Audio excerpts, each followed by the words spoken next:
நமக்கு சொல்லவே வேண்டாம். அவர் வந்து நேச்சுரோபதி டாக்டர்.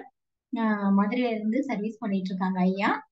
ஐயா அவர்கள் வந்து நமக்கு வந்து தொடர் சிந்தனை உரை கொடுத்துட்டு இருக்காங்க. இந்த தொடர் சிந்தனை உரையில உடல் நோய்களை தீர்க்கும் பயிற்சி ரகசியங்கள் அப்படிங்கிற தலைப்புல தொடர் சிந்தனை கொடுத்துட்டு இருக்காங்க. ஆஹ் ஐயா வந்து பயிற்சியை பத்தி நம்ம மகரிஷியோட பயிற்சியும் சரி, அதை தவிர வேற நிறைய யோகா பயிற்சிகளும் ஐயா வந்து கற்று தெளிந்து அந்த தெளிந்த அறிவை வந்து நம்ம கிட்ட பகிர இருக்காங்க. ஐயா அவர்களை இறை சாதனை மார்க்கத்தின் சார்பாக வாழ்க வளமுடன் என வாழ்த்தி வரவேற்கலாம். வாழ்க வளமுடன் ஐயா. வாழ்க வளமுடன். வாழ்க வளமுடன். குரு வாழ்க. குருவே துணை. என்னுடைய ஆடியோ வீடியோ கிளியரா இருக்காங்க? தெளிவா இருக்குங்க ஐயா. சரி. இப்ப இன்னைக்கு நம்ம பாக்குற டாபிக் இம்யூன் சிஸ்டம், நோய் எதிர்ப்பு திறன், அதை மேம்படுத்தக்கூடிய ரகசிய முறைகள். இது இப்ப நம்ம பார்க்க போறோம். இதுல இன்னைக்கு நம்ம பாக்குறது, நம்ம நேர்மறையா இதுக்கு என்ன செய்யலாம், அதே மாதிரி நம்ம ட்ரெடிஷ்னலா இதுக்கு என்னென்ன விஷயங்கள் செய்யலாம் அப்படின்றது. இப்ப இந்த கிளைமேட்ல, சென்னையில சரி இல்ல மற்ற இடங்கள்ல மழைனால இல்ல குளிர்காலத்துல வர தொந்தரவுகள் நிறைய வரும். இப்ப நம்ம சொல்ல போற விஷயங்கள் 100% அதுல இருந்து தற்காத்துக்கிறதுக்கும் வந்த பிரச்சனை சரி பண்றதுக்கு ரொம்ப உதவியா இருக்கும். இது பிராக்டிக்கல் நாலேஜ் இப்ப நம்ம கொடுக்குறோம். உடல் தளர்வாட்டிக்கோங்க, மனம் ரிலாக்ஸா இருக்கட்டும். இப்ப சொல்லக்கூடிய விஷயங்கள் நீங்க நோட் பண்ணிக்கோங்க. இதுல ஏதாவது சந்தேகம் இருந்தது அப்படின்னா நம்ம முடிச்சதுக்கு அப்புறம் அதுக்கு அடுத்து கேள்வி பதில்ல அது கேட்டுக்கலாம். முதல்ல உடல் அப்படின்றது எப்பயுமே ஒரு கான்ஸ்டன்ட் வார்லயே இருந்துட்டு இருக்கும். போர்லயே நம்முடைய உடல் இருந்துகிட்டே இருக்கும். ரெண்டு பக்கம் போர் நடக்குது. போர் நடக்கிறப்ப நம்ம பாக்குறோம், எதிர்நாட்டு வராங்க. வந்தவொடனே எதிர்நாட்டுல என்னென்ன படையை கொண்டு வந்து வர்றாங்க, எத்தனை பேர் வராங்க, ஃபர்ஸ்ட் நம்ம நோட் பண்றோம். என்னென்ன ஆயுதங்கள் வச்சிருக்கிறாங்க, யானைப்படை எவ்வளோ, குதிரைப்படை எவ்வளோ, எப்படி என்னென்ன சூழ்ச்சிகள் இது வரைக்கும் இவங்க பண்ணியிருக்கிறாங்க எல்லாமே பார்த்துட்டு அதுக்கு தகுந்த மாதிரி நம்ம தயாராகி நம்ம அதை வீழ்த்துறதுக்கு போறோம். நம்முடைய டெரிட்டரிய, நம்முடைய பவுண்டரிய தற்காத்துக்கிறதுக்காக. அப்ப அதே மாதிரிதான் நம்முடைய உடல்லையும் இம்யூன் சிஸ்டம் இந்த வேலையை செய்யும். எப்பயுமே இந்த இம்யூன் சிஸ்டம் போர் இந்த முறையிலேயே இருந்துட்டு இருக்கும். இதுக்கு நடுவுல மெமரி அப்படின்றது சேவ் ஆகும். மெமரி அப்படின்றது தான் இப்ப இந்த நாடு இப்படி இப்படி எல்லாம் வராங்க, இந்த சூழ்ச்சி எல்லாம் நடக்கும், இந்த ஆயுதங்கள் வச்சிருப்பாங்க, இந்த ஆயுதத்துக்கு எதிர்த்தாக்குதல் இந்த முறைகள் அப்படின்றது எல்லாமே எழுதி எழுதி எழுதி அடுத்த ஜெனரேஷன் கொடுப்பாங்க. அதுக்கு அடுத்த ஜெனரேஷன். இதே மாதிரி நம்முடைய உடல்லையும் நம்ம அப்பா அம்மா, நம்ம தாத்தா பாட்டி, அவங்க என்னென்ன நோய் கிருமிகள் அவங்களுடைய உடல் பார்த்ததோ எல்லாத்தையுமே மெமரி அப்படின்ற விஷயம் இது பதிவாகும். ஒவ்வொரு செல்கள்லையும் இது பதிவாகும். இந்த memory generation by generation pass ஆயிட்டே இருக்கும். இது நம்ம தெளிவா பார்க்கணும் அப்படின்னா இயற்கையில பார்த்தா இது தெளிவா நமக்கு புரிஞ்சிடும். இப்ப நம்ம வந்து வானகத்துல செஞ்சோலையில இயற்கை விவசாய பண்ணையில நம்ம வாலண்டியரிங் பண்ணப்ப அங்க விவசாயிகள் வந்து பூச்சி தாக்குதல் இருக்கும். எந்த ஒரு பூச்சி கொல்லி பயன்படுத்த மாட்டோம், பூச்சி விரட்டிகள் இருக்கு. அப்ப எந்த பயிர்ல இப்ப ஒரு வெண்டைக்காய் இருக்கு அப்படின்னா இந்த வெண்டைக்காயில எந்தெந்த செடிகள்ல பூச்சி தாக்குதல் ரொம்ப கம்மியா இருக்கு அப்படின்றத பார்ப்பாங்க அந்த விவசாயி. அப்ப பூச்சி தாக்குதல் இல்லாத அந்த செடி, பூச்சி தாக்குதல் கம்மியா இருக்கிற செடி, அதை தேர்ந்தெடுத்து அதுல எது ரொம்ப வலிமையா இருக்கு, அதுல எது இனிப்பான காய்களை கொடுக்குது, அதுல எது சுவை அதிகமா இருக்கு, அது எது பலமா இருக்கு அப்படின்றத தேர்ந்தெடுத்து அதுல விதைய முத்த விட்டு அந்த விதைகள் பறிச்சு எடுப்பாங்க. அந்த விதைகள் பதப்படுத்தி அதுக்கடுத்து அடுத்த உழுதுட்டு அடுத்த முறைக்கு அந்த விதைகள் தான் பயன்படுத்துவாங்க. இந்த அளவுக்கு விதைகளை நம்ம செலக்ட் பண்ணி கொடுக்குறோம். ஒருவேளை அதே விதைகள் பூச்சி தாக்குதல் உள்ள அந்த விதைகள் நம்ம மண்ணில் போட்டு வளர்த்தா அதுக்கு திரும்ப நம்ம பூச்சி தாக்குதல் அதிகமா ஏற்படுத்துறதுக்கு வாய்ப்பு இருக்கு. அப்ப இதுதான் இந்த மெமரி டிரான்ஸ்ஃபர் ஆகுதுன்னு அர்த்தம். இந்த ஒரு விஷயம் கண்டிப்பா எல்லாருமே புரிஞ்சுக்கணும். அப்ப நம்ம அப்பா அம்மா, நம்ம பாட்டி தாத்தா இது எது வழியா பாஸ் ஆகுது அப்படின்னா மெஜாரிட்டி அப்படின்றது மைக்ரோபியல் டிஎன்ஏ, மைக்ரோபியல் செல்ஸ் மூலமா, நுண்ணுயிர்கள் மூலமா தான் இது ஜென்ரேஷன் பை ஜென்ரேஷன் பாஸ் ஆயிட்டு இருக்கு. ஒருத்தர் இருக்கிறா ஆரோக்கியமான வாழ்வியல்ல இருக்கிறான், இன்னொருத்தன் எல்லா வேலையுமே செய்யறான்.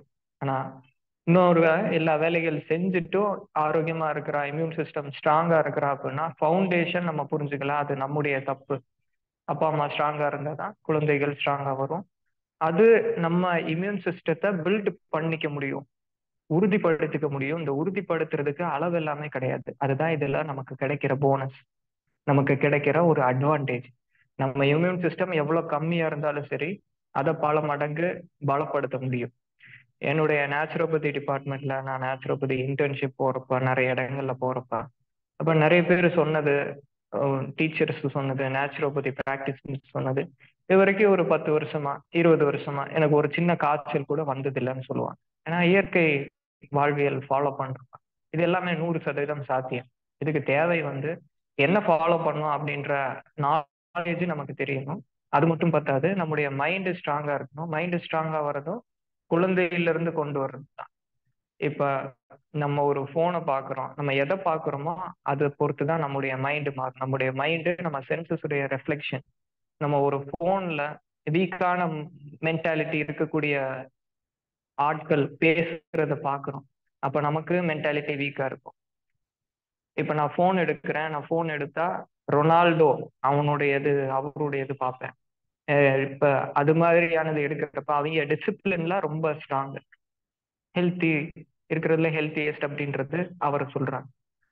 அப்ப இது மாதிரி பண்றப்ப நமக்கு அந்த டிசிப்ளின் வரும். எப்பயுமே தூங்கி தூங்கி இருக்கிறவங்க ஜங்க் ஃபுட் சாப்பிட்ற வீடியோஸ், இது மாதிரியான வீடியோஸ் நம்ம பாக்குறப்ப நமக்கே அந்த மைண்ட்ல அது ரெஃப்ளெக்ட் ஆக ஆரம்பிச்சிடும் நமக்கு தெரியாம.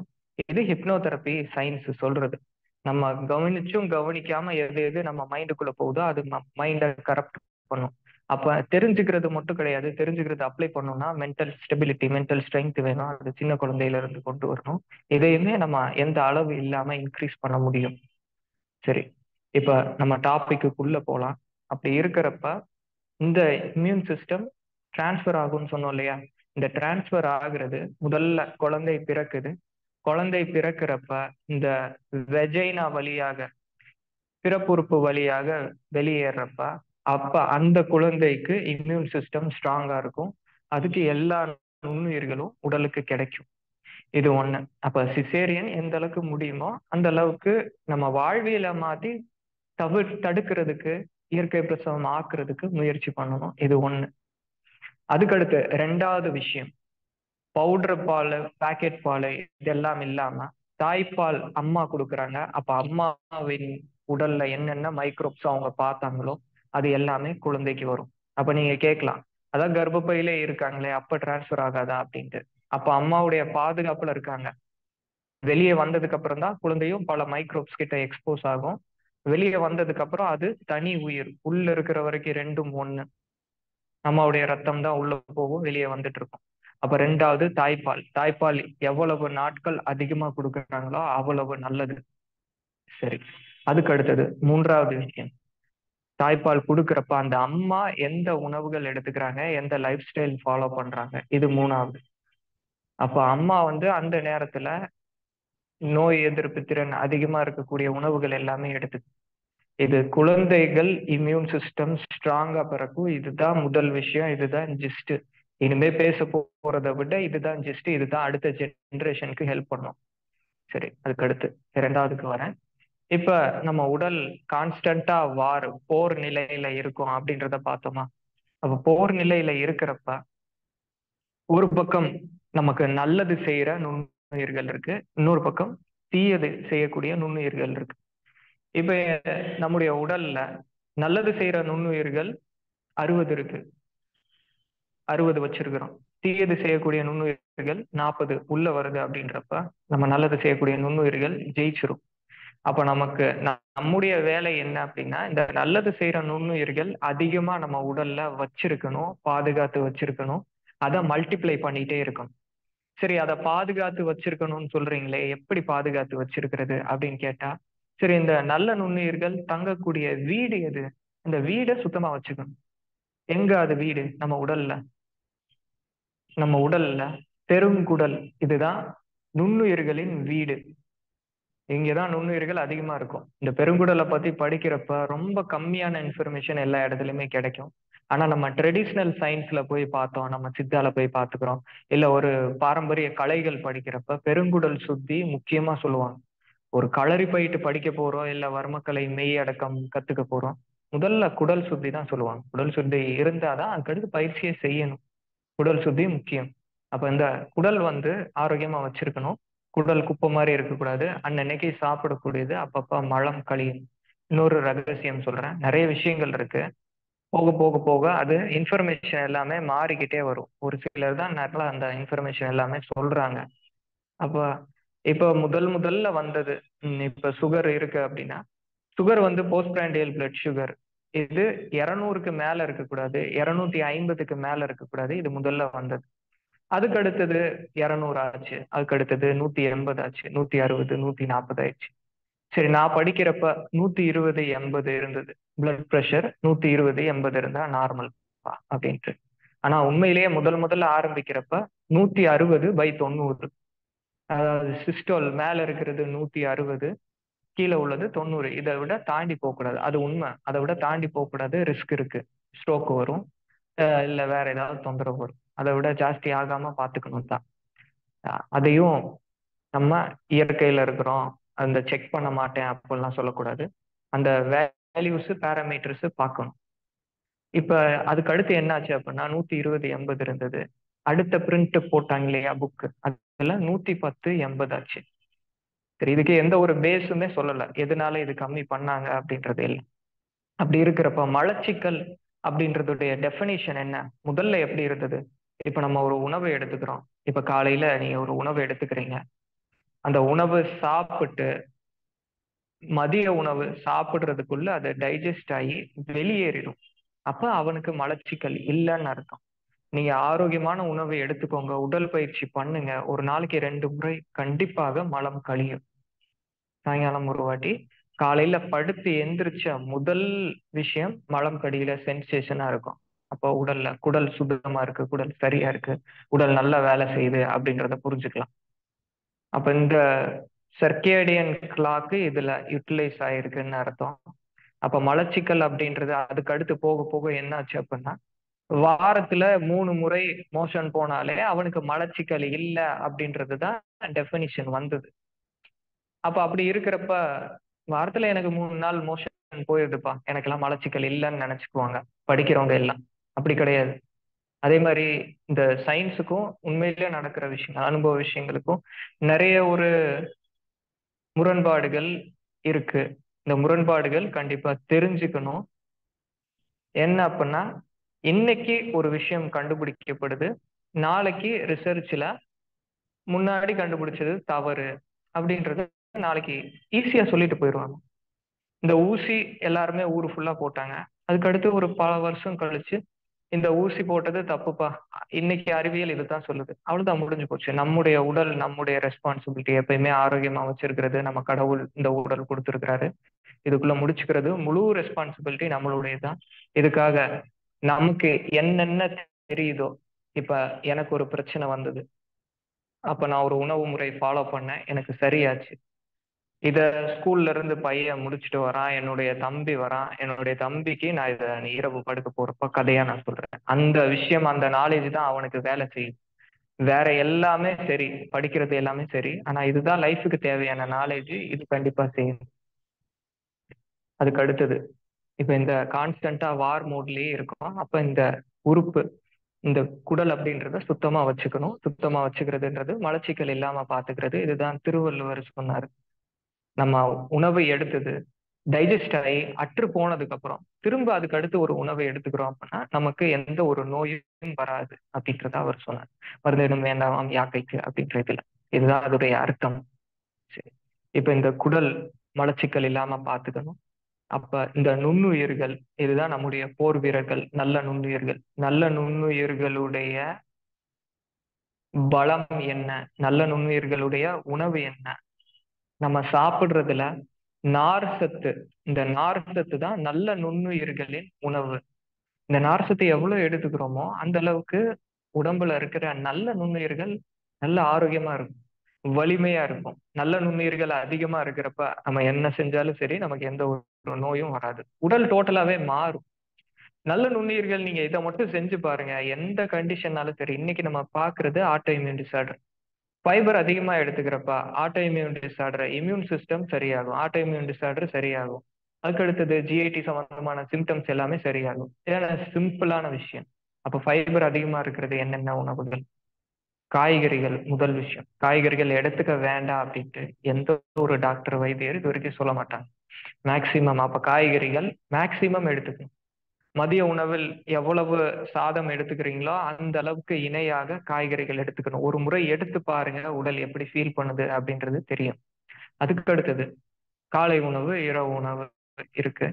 காய்கறிகள் ஃபைபர் அதிகமா இருக்குன்னு பார்த்தோம். பழங்கள் இதுலயுமே ஃபைபர் அதிகமா உண்டு. ஆனா பழங்கள் காய்கறிகள்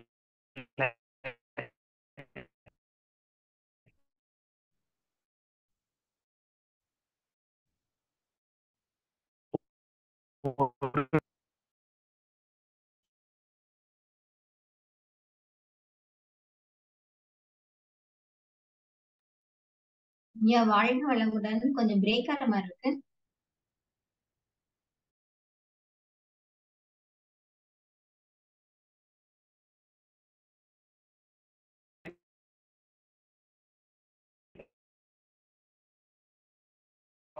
அதுக்கு அடுத்தது ரெண்டாவது விஷயம், இந்த சிறுதானியங்கள்ல ஃபைபர் அதிகமா இருக்கிற சிறுதானியங்கள் சாமை.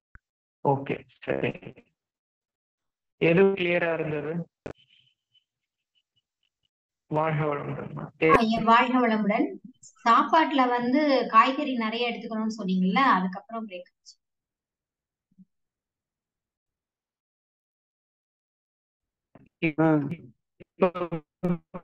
ஐயா வீடியோ வேணா கட் பண்ணிக்கிறீங்களா? ஆடியோ நல்லா கிளியரா இருக்கு.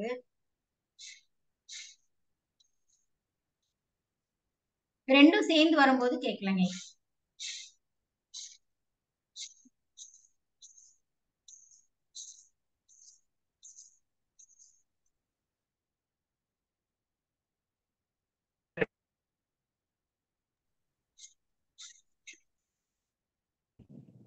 கரெக்டா இருந்ததுங்களா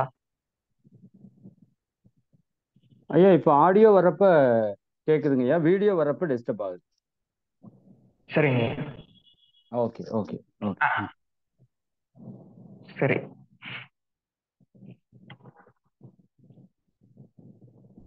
இப்ப நம்ம அந்த நுண்ணுயிர்கள் ரெண்டுமே video can be disconnect. Okay. நுண்ணுயிர்கள், நல்ல நுண்ணுயிர்கள் இருக்கு, கெட்ட நுண்ணுயிர்கள் இருக்கு. ரெண்டுத்துக்கும் எப்பயுமே போர் நடந்துட்டு இருக்கும்னு பார்த்தோம். நுண்ணுயிர்களுடைய நல்ல நுண்ணுயிர்களுடைய அளவு பெருக்கணும்னு பார்த்தோம்.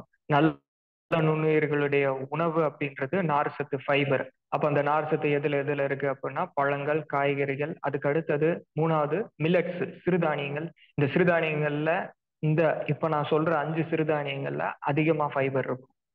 எல்லா சிறுதானியங்களை காட்டிலும் சாமை 1, வரகு 2, 3 திணை, 4 குதிரைவாளி, 5 குலசாமை. இந்த 5ல ஃபைபர் ரொம்ப அதிகம். அதுக்கு அடுத்தது அரிசி. அரிசின்னு வரப்ப நம்ம பாரம்பரிய அரிசிகள், பட்டை தீட்டாத அரிசிகள், இது ஃபைபர் அதிகம். அப்ப இது போல நம்முடைய உணவு மாத்துறப்ப ஃபைபர் அதிகமா கிடைக்கும். நல்ல நுண்ணுயிர்கள் உடல்ல பெருகி வரும். கெட்டது செய்யக்கூடிய நுண்ணுயிர்கள் உடலுக்குள்ள வராது. வந்தாலும் அது தோற்கடிக்கப்பட்டு மெமரி அப்படின்றது கிரியேட். அந்த மெமரி நம்ம உடலுக்கு சாகுற வரைக்கும் அது யூஸ்ஃபுல்லா இருக்கும். இந்த மெமரி அப்படின்றது தான் வேக்சினேஷன் மூலமாக கொடுக்குறாங்க. ஆனா இப்ப கோவிடுக்கு வச்சது இது மெமரி மூலமா வேலை செய்யக்கூடிய வேக்சினேஷன் கிடையாது. இது புது டெக்னாலஜி தான் இப்ப கொடுத்தாங்க. சரிங்க. இப்ப அதுக்கு அடுத்தது நம்முடைய உடல் நல்ல நுண்ணுயிர்களும் இருக்கும், கெட்ட நுண்ணுயிர்களும் இருக்கும். இப்ப ஏதாவது இப்ப காய்ச்சல் பிடிக்குது அப்படின்றப்ப ஆன்டிபயாட்டிக். முன்னாடி ஒரு விஷயம் தெளிவுபடுத்துறேன். பூச்சிக்கொல்லி அப்படின்றது இருக்கு. பூச்சியை கொல்றதுன்னு அர்த்தம். அந்த பூச்சிக்கொல்லி எடுத்து ஒரு ஆட்டுக்கு ஊட்டி விட்டா, ஒரு ஆட்டுக்கு கொடுத்தா ஆடு செத்து போயிடும். மனுஷன் குடிச்சா மனுஷன் செத்து போயிடுவான். அப்ப மிருகம் குடிச்சா மிருகம் செத்து போயிடும், யானையே செத்து போயிடும். அப்ப அதுக்கு பேரு பூச்சிக்கொல்லி. ஏன்னா நம்ம கில்ட் ஆயிரும். உயிர்கொல்லி வகையான பெயர். அப்ப உயிர்கொல்லின்னு வச்சா எந்த விவசாயி நம்ம கொடுக்கும். ஆன்டிபயாட்டிக்னு வச்சிருக்கிறாங்க. ஆன்டிபயாட்டிக் அப்படின்னா இது நுண்ணுயிர். ஆன்டிபயாட்டிக் எடுக்கிறோம். இப்ப உடல்ல கெட்டது செய்யக்கூடிய நுண்ணுயிர்கள் அழிஞ்சிருச்சு. சரி, ஓகே. நல்லது செய்யக்கூடிய நுண்ணுயிர்களும் இதுல அழிஞ்சு போயிடுச்சு.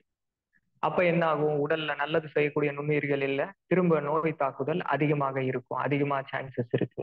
அப்ப ஆன்டிபயாட்டிக் அப்படின்றது நம்ம உடலை இம்யூன் சிஸ்டம் டெவலப் பண்ணி வச்சுக்கணும். எந்த அளவுக்கு முடியுமோ அந்த அளவுக்கு அதை தவிர்க்கிறதுக்கு முயற்சி பண்ணணும். இன்ட்ரெஸ்டிங்கான பார்ட்டு, இயற்கையில ஆன்டிபயாட்டிக் உடலுக்கு அதிகமா கொடுக்கக்கூடிய உணவுகள் இருக்கு.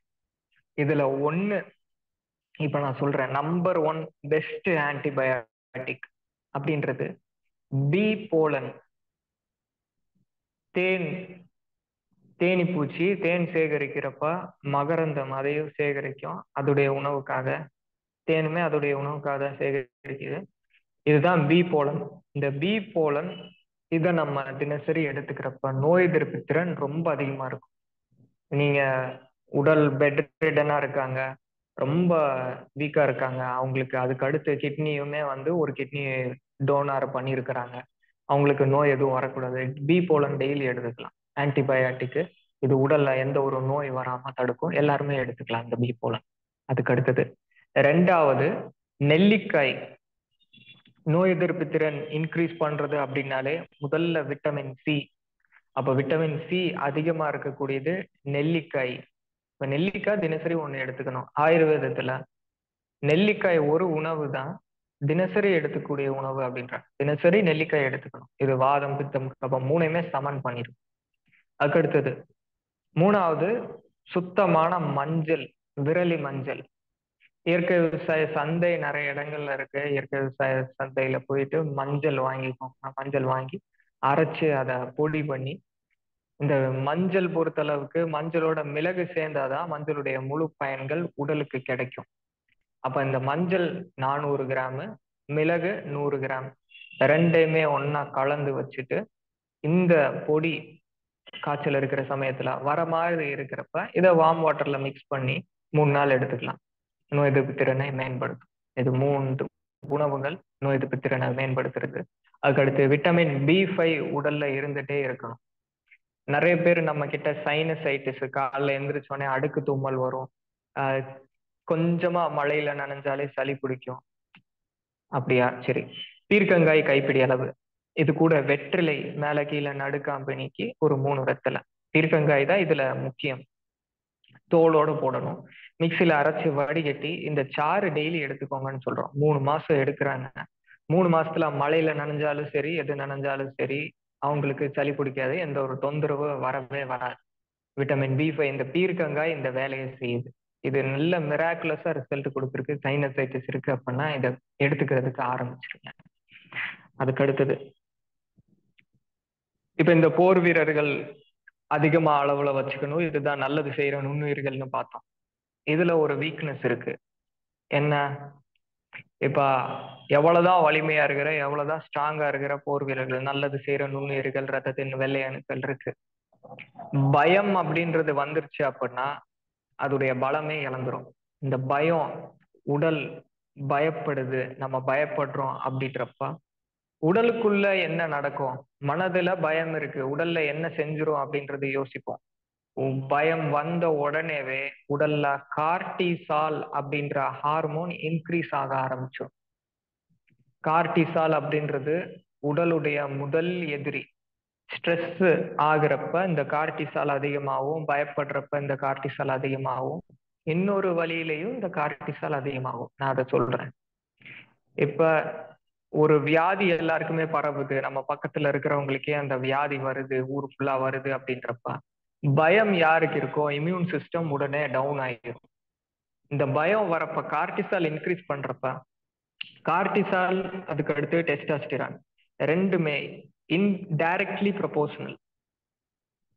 அது என்ன சொல்லுவாங்க? நான் தெளிவா சொல்றேன். இப்ப கார்டிசால் அதிகமாச்சு அப்படின்னா டெஸ்டாஸ்டிரான் அளவு கம்மி ஆகும். கார்டிசால் அதிகமாச்சுன்னா பெண்களுக்கு பெண்களுடைய ஹார்மோன்கள் பேலன்ஸ் தவறி போகும். மீச முடி வர்றது, இல்ல இரகுலர் பீரியட்ஸ் ஆகுறது, அது மாதிரி தொந்தரவுகள் வரும். ஆண்களுக்கு அது சம்பந்தப்பட்ட தொந்தரவுகள் வரும். அப்ப ஆண்களுடைய ஹார்மோன் பெண்களுடைய ஹார்மோன் ரெண்டுமே சமநிலையில இருக்கிறப்ப, அதிக அளவுல சீரா இருக்கிறப்ப உடல் எப்பயுமே ஆரோக்கியமா இருக்கும். எந்த வித தொந்தரவுகள் எளிமையா வந்துடாது. இப்ப கார்டிசால் இதை கம்மியா வச்சுக்கணும், ஸ்ட்ரெஸ் கம்மியா வச்சுக்கணும். இப்போ ஸ்கூலுக்கு போறோம், இல்ல காலேஜ், இல்ல லைஃப் ஸ்டைல், இந்த லைஃப் ஸ்டைல் செட் பண்ணிக்கிறது ஸ்ட்ரெஸ் இல்லாத லைஃப் ஸ்டைலா வச்சுக்கணும். ஸ்ட்ரெஸ்ஸை மேனேஜ் பண்ணக்கூடிய டெக்னிக்ஸ் எல்லாமே தெரிஞ்சு வச்சுக்கணும். அப்ப அதுல யோகா ஒண்ணு. யோகால என்ன நடக்கிறோம், ஸ்ட்ரெஸ்ஸை தான் அப்ப சரி பண்றோம். நம்ம மெயின்டைன் பண்றோம், ஒரு ஆசனத்துல மெயின்டைன் பண்றோம், ஒரு கால்ல நிக்கிறோம், இல்ல அப்படியே வளைஞ்சு நிக்கிறோம், உடல் அப்படியே ஸ்ட்ரெஸ்ல தான் இருக்கும். உடல்ல பல தசை நார்கள் விரியும், உடல்ல வலி இருக்கும், கஷ்டமா இருக்கும். ஆனா வந்து மனம் ப்ரெசன்ட்ல வச்சிருக்கணும், மனம் ரிலாக்ஸா வச்சிருக்கணும். அப்ப நம்ம அதை பழக்கிறோம். அதே மாதிரி ரியல் லைஃப் சுச்சுவேஷன் வரப்பையும், கஷ்டம் வரப்ப, வலி வரப்ப, மனம் யோகா பண்றப்ப எப்படி இருந்ததோ அதே மாதிரி இருக்கும். இதுக்கு பேரு ஆங்கரிங் அர்த்தம். இதுவும் ஹிப்னோதெரப்பி, நம்ம மனம் பத்தி படிக்கிறப்ப இந்த சப்ஜெக்ட்ஸ் எல்லாமே வரும். ஒரு சொடக்கு போட்டு இப்ப இந்த நிலையில இருக்கிறது, அடுத்து நீங்க எப்ப இந்த வார்த்தையை சொல்றீங்களோ அப்ப திரும்ப போயிடுறீங்க அப்படின்றப்ப அதே நிலை திரும்ப வருது.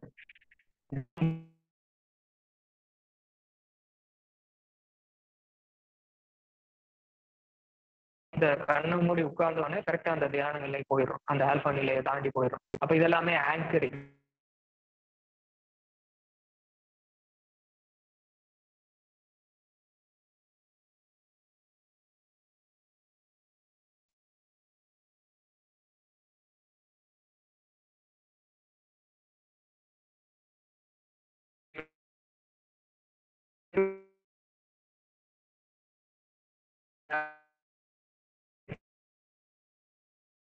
அந்த ஆங்கரிங் திரும்ப அதே வரும். இல்ல ஒரு ஸ்மெல் பண்றோம், அந்த பத்தி ஸ்மெல் எல்லாமே ஆங்கரிங். அப்ப பயம் இருக்கு மாங்கா இருக்கிறதுக்கு. அப்ப இந்த பயம், இது மூணாவது. ஸ்ட்ரெக்டா வர்றது எப்படி?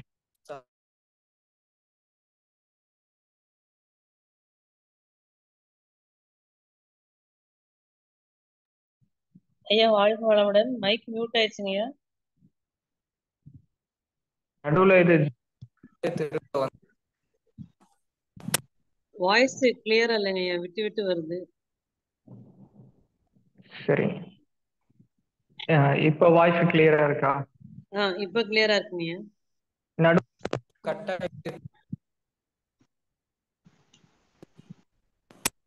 ஓகே, சரி சரி. நம்ம இப்ப இது வரைக்கும் சொன்னது எல்லாமே கிளியரா இருந்துச்சுங்களா? கிளியரா இருந்ததுங்க ஐயா. புரிஞ்சுக்க முடிஞ்சது எல்லாராலையும். சரி, வாய்ஸ் எல்லாமே கட்டாயி வரல இது வரைக்கும், நீங்க இப்ப இன்டர்ப்ட் பண்ற வரைக்கும்? இல்ல, அப்பப்போ கொஞ்சம் டிஸ்டர்பன்ஸ் இருந்தது, பட் நீங்க என்ன சொல்றீங்கிறது புரிஞ்சது. சரி சரி, ஓகே. சரி, நம்ம முதல்ல இந்த நுண்ணுயிர்கள் பத்தி சொன்னோம், நல்ல நுண்ணுயிர்கள் அதிகப்படுத்தணும்ன்றது சொன்னோம். அதுக்கடுத்து 3 உணவுகள் சொன்னோம். இதுல 1 பீ போலன், 2வது நெல்லிக்காய், 3வது விரலி, மஞ்சள், மிளகு, இது 3மே சேர்ந்தது. அதுக்கு அடுத்தது 2வதா கார்டிசால் அதிகமாகக்கூடாது, ஸ்ட்ரெஸ் ஹார்மோன் அதிகமாகக்கூடாதுன்றது, பயம் அதிகமாகக்கூடாதுன்றது பார்த்தோம். அப்ப இதுல இன்டைரக்டா எப்படி இது அதிகமாகுது அப்படின்னா, நம்ம உணவின் மூலமாக. இந்த உணவுல கார்டிசால் அதிகமா இருந்ததுன்னா அதை நம்ம உள்ளுக்குள்ள எடுத்துக்கிறப்ப நமக்குமே கார்டிசால் அதிகமாகும். உணவுல எந்த உணவுல கார்டிசால் அதிகமா இருக்கு, எந்த உணவுல ஸ்ட்ரெஸ் ஹார்மோன் இருக்கு? பழங்கள்ல இருக்கா, காய்கறிகள்ல இருக்கா ஸ்ட்ரெஸ் ஹார்மோன்? இல்ல அசைவத்துல இருக்கும். அப்ப நம்ம அசைவம், ஒரு மிருகம் இருக்கு, அந்த மிருகத்தை நம்ம டென்ஷன் பண்றோம், ஸ்ட்ரெஸ் பண்றோம், பயம்புறுத்துறப்ப அதுக்கு பயத்தினால ஹார்மோன்கள், ஸ்ட்ரெஸ் ஹார்மோன், கார்டிசால் இன்க்ரீஸ் ஆகும். அதை நம்ம எடுத்துக்கிறப்ப நம்ம உடல்லையும் அது இன்க்ரீஸ் ஆகும். அப்ப ஸ்பிரிச்சுவலா எனக்கு தெரியாது, ஆனா ஆங்கரிங் வாஸ் அன்கிளியர். ஆங்கரிங் நான் சொல்றேங்க. ஸ்பிரிச்சுவல் நான் பேசல, ஹெல்த் வைஸ் நான் பேசுறேன். ஹெல்த் வைஸ் இது மாதிரி நடக்கும். அப்ப இதனால அந்த உணவு நான்வெஜ் தான் எடுக்கணும் அப்படின்ற சூழ்நிலையிலையும் நம்ம முன்னோர்கள் இதை கண்டுபிடிச்சவங்க என்ன செய்யறாங்க, அதை எடுத்துக்கிறாங்க. அதை எடுத்துட்டு மற்ற மிருகங்களுக்கு முன்னாடி அந்த மிருகத்தை துன்புறுத்த மாட்டாங்க, வெட்ட மாட்டாங்க. இந்த எதை எடுத்துக்க போறாங்களோ அதை மட்டும் தனியா எடுத்துட்டு போயிட்டு துன்புறுத்தாம கடவுளுடைய பேரை சொல்லி அத உணவா எடுத்துக்குவாங்க. அப்ப அப்படி எடுத்துக்கிற பழக்கம் இருக்கு. இது அந்த ஸ்ட்ரெஸ் ஹார்மோன கார்டிசாலை அதிகப்படுத்தாம செய்யக்கூடிய முறை. ஆங்கரிங் அப்படின்றது ஒண்ணும் இல்ல, நமக்கு ஒரு உணர்ச்சி இருக்கு, நம்ம மனதுல ஒண்ணு பதிவாயிருக்கு. அந்த பதிவாயிருக்கிற விஷயம் இன்னொன்னோட கனெக்ட் ஆயிருக்கும். அந்த இன்னொன்னோட கனெக்ட் ஆயிருக்கிறது 2 அப்படின்னு வச்சுக்கிறோம். 1 அப்படின்றது அந்த எமோஷன். இப்ப இந்த 2 எப்பப்ப வருதோ அப்ப இந்த 1மே சேர்ந்து வரும். உதாரணத்துக்கு ஒரு இடத்துல நம்ம இருக்கிறோம், அந்த இடத்துல நம்ம தினசரி இருக்கும். ஒரு கோயில்னு வச்சுக்கலாம், அந்த இடத்துல ஒரு ஸ்மெல் இருக்கு. கோயில்ல இருக்கும் போது எல்லாமே மனம் நம்ம அமைதியா வச்சுக்கிறோம். நம்ம ஒரு 10 வருஷம் வெளியூர் போயிடுறோம், இல்ல வெளிநாடு போயிடுறோம், அந்த இடத்துக்கு போகவே இல்லை, நம்ம மனம் ஒரு கட்டத்துல ஸ்ட்ரெஸ்ஸா இருக்கு அப்படின்றப்ப அந்த கோயில்ல இருந்து அந்த ஸ்மெல்லு நமக்கு கிடைக்கிறப்ப, அந்த ஸ்மெல்லு தான் 2 அப்படின்னு சொன்ன பி, அது கிடைக்கிறப்ப அந்த கோயில்ல எப்படி மன அமைதி இருந்ததோ அதே திரும்ப வரும். இது ஆங்கரிங். ஆங்கரிங்க்கு ஒரு எக்ஸாம்பிள். ஏன் சொல்ல வந்தேன் அப்படின்னா, ஸ்ட்ரெஸ் ஹார்மோன் கார்டிசால் அதிகமாகக்கூடாது, அதனாலதான் நம்ம சொன்னேன். சரி, நடுவுல கட்டானனால திரும்ப சொல்றேன். முதல்ல நல்ல நுண்ணுயிர்களுடைய அளவு பெருக்கணும். இந்த 3 உணவுகள் நம்ம சொன்னோம். அதுக்கு அடுத்தது ஸ்ட்ரெஸ் ஹார்மோன், பயம், இது அதிகமாகாம பாத்துக்கணும். அதுக்கு அடுத்தது 3வது விஷயம் தெளிவா நான் சொல்றேன். 3வது, நம்ம இம்யூன் சிஸ்டத்தை பில்ட் பண்ணக்கூடியது நம்முடைய உணவு. உணவுன்றது எல்லாருக்குமே தெரியும். இந்த உணவு எப்படி வேலை செய்யுதுன்றது நான் சொல்றேன். எந்த உணவு எடுத்துக்கிறோமோ அதோடைய தன்மை நம்ம உடலுக்குள்ள வரும். உதாரணத்துக்கு இப்ப ஒரு அசைவம் எடுத்துக்கிறோம். அசைவம் எடுத்துக்கிறப்ப அனிமல்ஸ் எல்லாமே 3 கட்டத்துல தான் வேலை செய்யும். அதுக்கு தெரிஞ்சது எல்லாமே இனப்பெருக்கம் செய்யறது, சர்வைவல் இன்ஸ்டிங்க்ட், இது 2. இதை எடுத்துக்கிறப்ப நமக்கு இதுக்கு தேவையானது என்னென்னவோ இது எல்லாமே பெருகும். அதுக்கு அடுத்தது இப்ப நம்ம ஒரு சோத்துக்கத்தாழை எடுத்துக்கிறோம். சோத்துக்கத்தாழை அதோடைய தன்மை என்ன, கூலண்ட், அதோடைய தன்மை என்ன, சளியை அதிகம் பண்ணக்கூடியது. அப்ப இது எல்லாமே உடல்ல வேலை செய்யும். அப்ப உணவு எப்படி இருக்குதோ அதே மாதிரிதான் நம்ம உடல்லையும் அதை மாத்தக்கூடிய தன்மை இருக்கும். இப்போ ஒரு பழம் இருக்கு, ஒரு காய்கறி இருக்கு, அதுல விதை இல்லை, அது கீழே போட்டா முளைக்காது, அதை நம்ம எடுத்துக்கிறப்ப நமக்குமே அதே தன்மை வரும். நமக்குமே குழந்தை பிறக்காது, அதுல சிரமம் இருக்கும். இந்த கான்செப்ட் எல்லாருக்குமே கிளியரா இருக்கும். இதுல இருந்து நான் கொண்டு வரேன். இப்ப நமக்கு முதல்ல நம்ம பாரம்பரிய அரிசிகள் எடுத்துட்டு இருந்தோம். பாரம்பரிய அரிசிகள்ல பூச்சி தாக்குதல் அதிகமா இருக்காது. பாரம்பரிய அரிசிகள் விட்டுட்டு அதுக்கு அடுத்து நம்ம இந்த இப்ப எடுத்துக்கூடிய ஹைபிரிட் அரிசி, கோதுமை, இதை எடுத்துக்கிறப்ப கிராஸ் பண்ணது, அதுக்கடுத்து இயற்கையில இருந்து மாறி போனதை எடுத்துக்கிறப்ப இதுல இந்த ரகங்கள்ல பூச்சி தாக்குதல் அதிகம். அப்ப இந்த பூச்சி தாக்குதல் அதிகமா இருக்கிறது நம்ம எடுத்துக்கிட்டா நமக்கு நோய் எதிர்ப்பு திறன் அதிகமா இருக்குமா, இல்ல பூச்சி தாக்குதல் நோய் தன்மை, இந்த பாரம்பரிய அரிசிகளுக்கு பெருசா நோய் வரவே வராது, ஆனா இதுக்கு நோய் வரும். அப்ப இதை எடுத்துக்கிறப்ப நமக்குமே நோய் வரும். இதோடைய தன்மை அப்படிதான் வேலை செய்யும். இது மித்தாகாரம். மித்தாகாரம்ன்றது யோகால உணவை பத்தி சொல்லுவாங்க, அதுல எல்லாமே இது எல்லாமே வரும். இப்ப எந்த உணவை எடுத்துக்கிறோன்றதுதான் முக்கியம். அதுக்கு அடுத்தது நோய் வராம தடுக்கிறதுக்கு, நோய் வந்தா குணமாகிறது. அப்ப நோய் வந்துருச்சு, ஒரு காய்ச்சல் வந்துருச்சு, சளி வந்துருச்சு அப்படின்றப்ப அப்ப என்ன செய்யறது, அப்ப எப்படி தப்பிச்சுக்கிறது அப்படின்னா, அதுக்கு கான்செப்டே சொல்றேன்.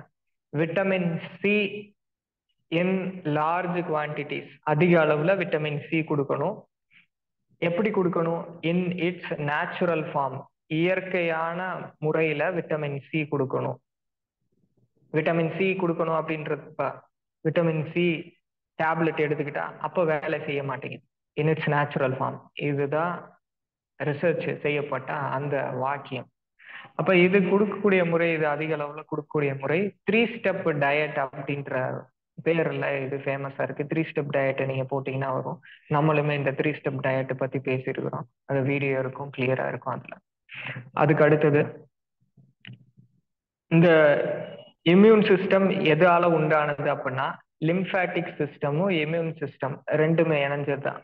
இந்த லிம்ப் அப்படின்றது நம்ம உடல்ல நோய் கிருமிகள், கழிவு எல்லாத்தையுமே பிரிச்சு வச்சு கடைசியா உடல் வெளியே அனுப்பும். யூரின் வழியாக வெளியேற்றி தள்ளும்.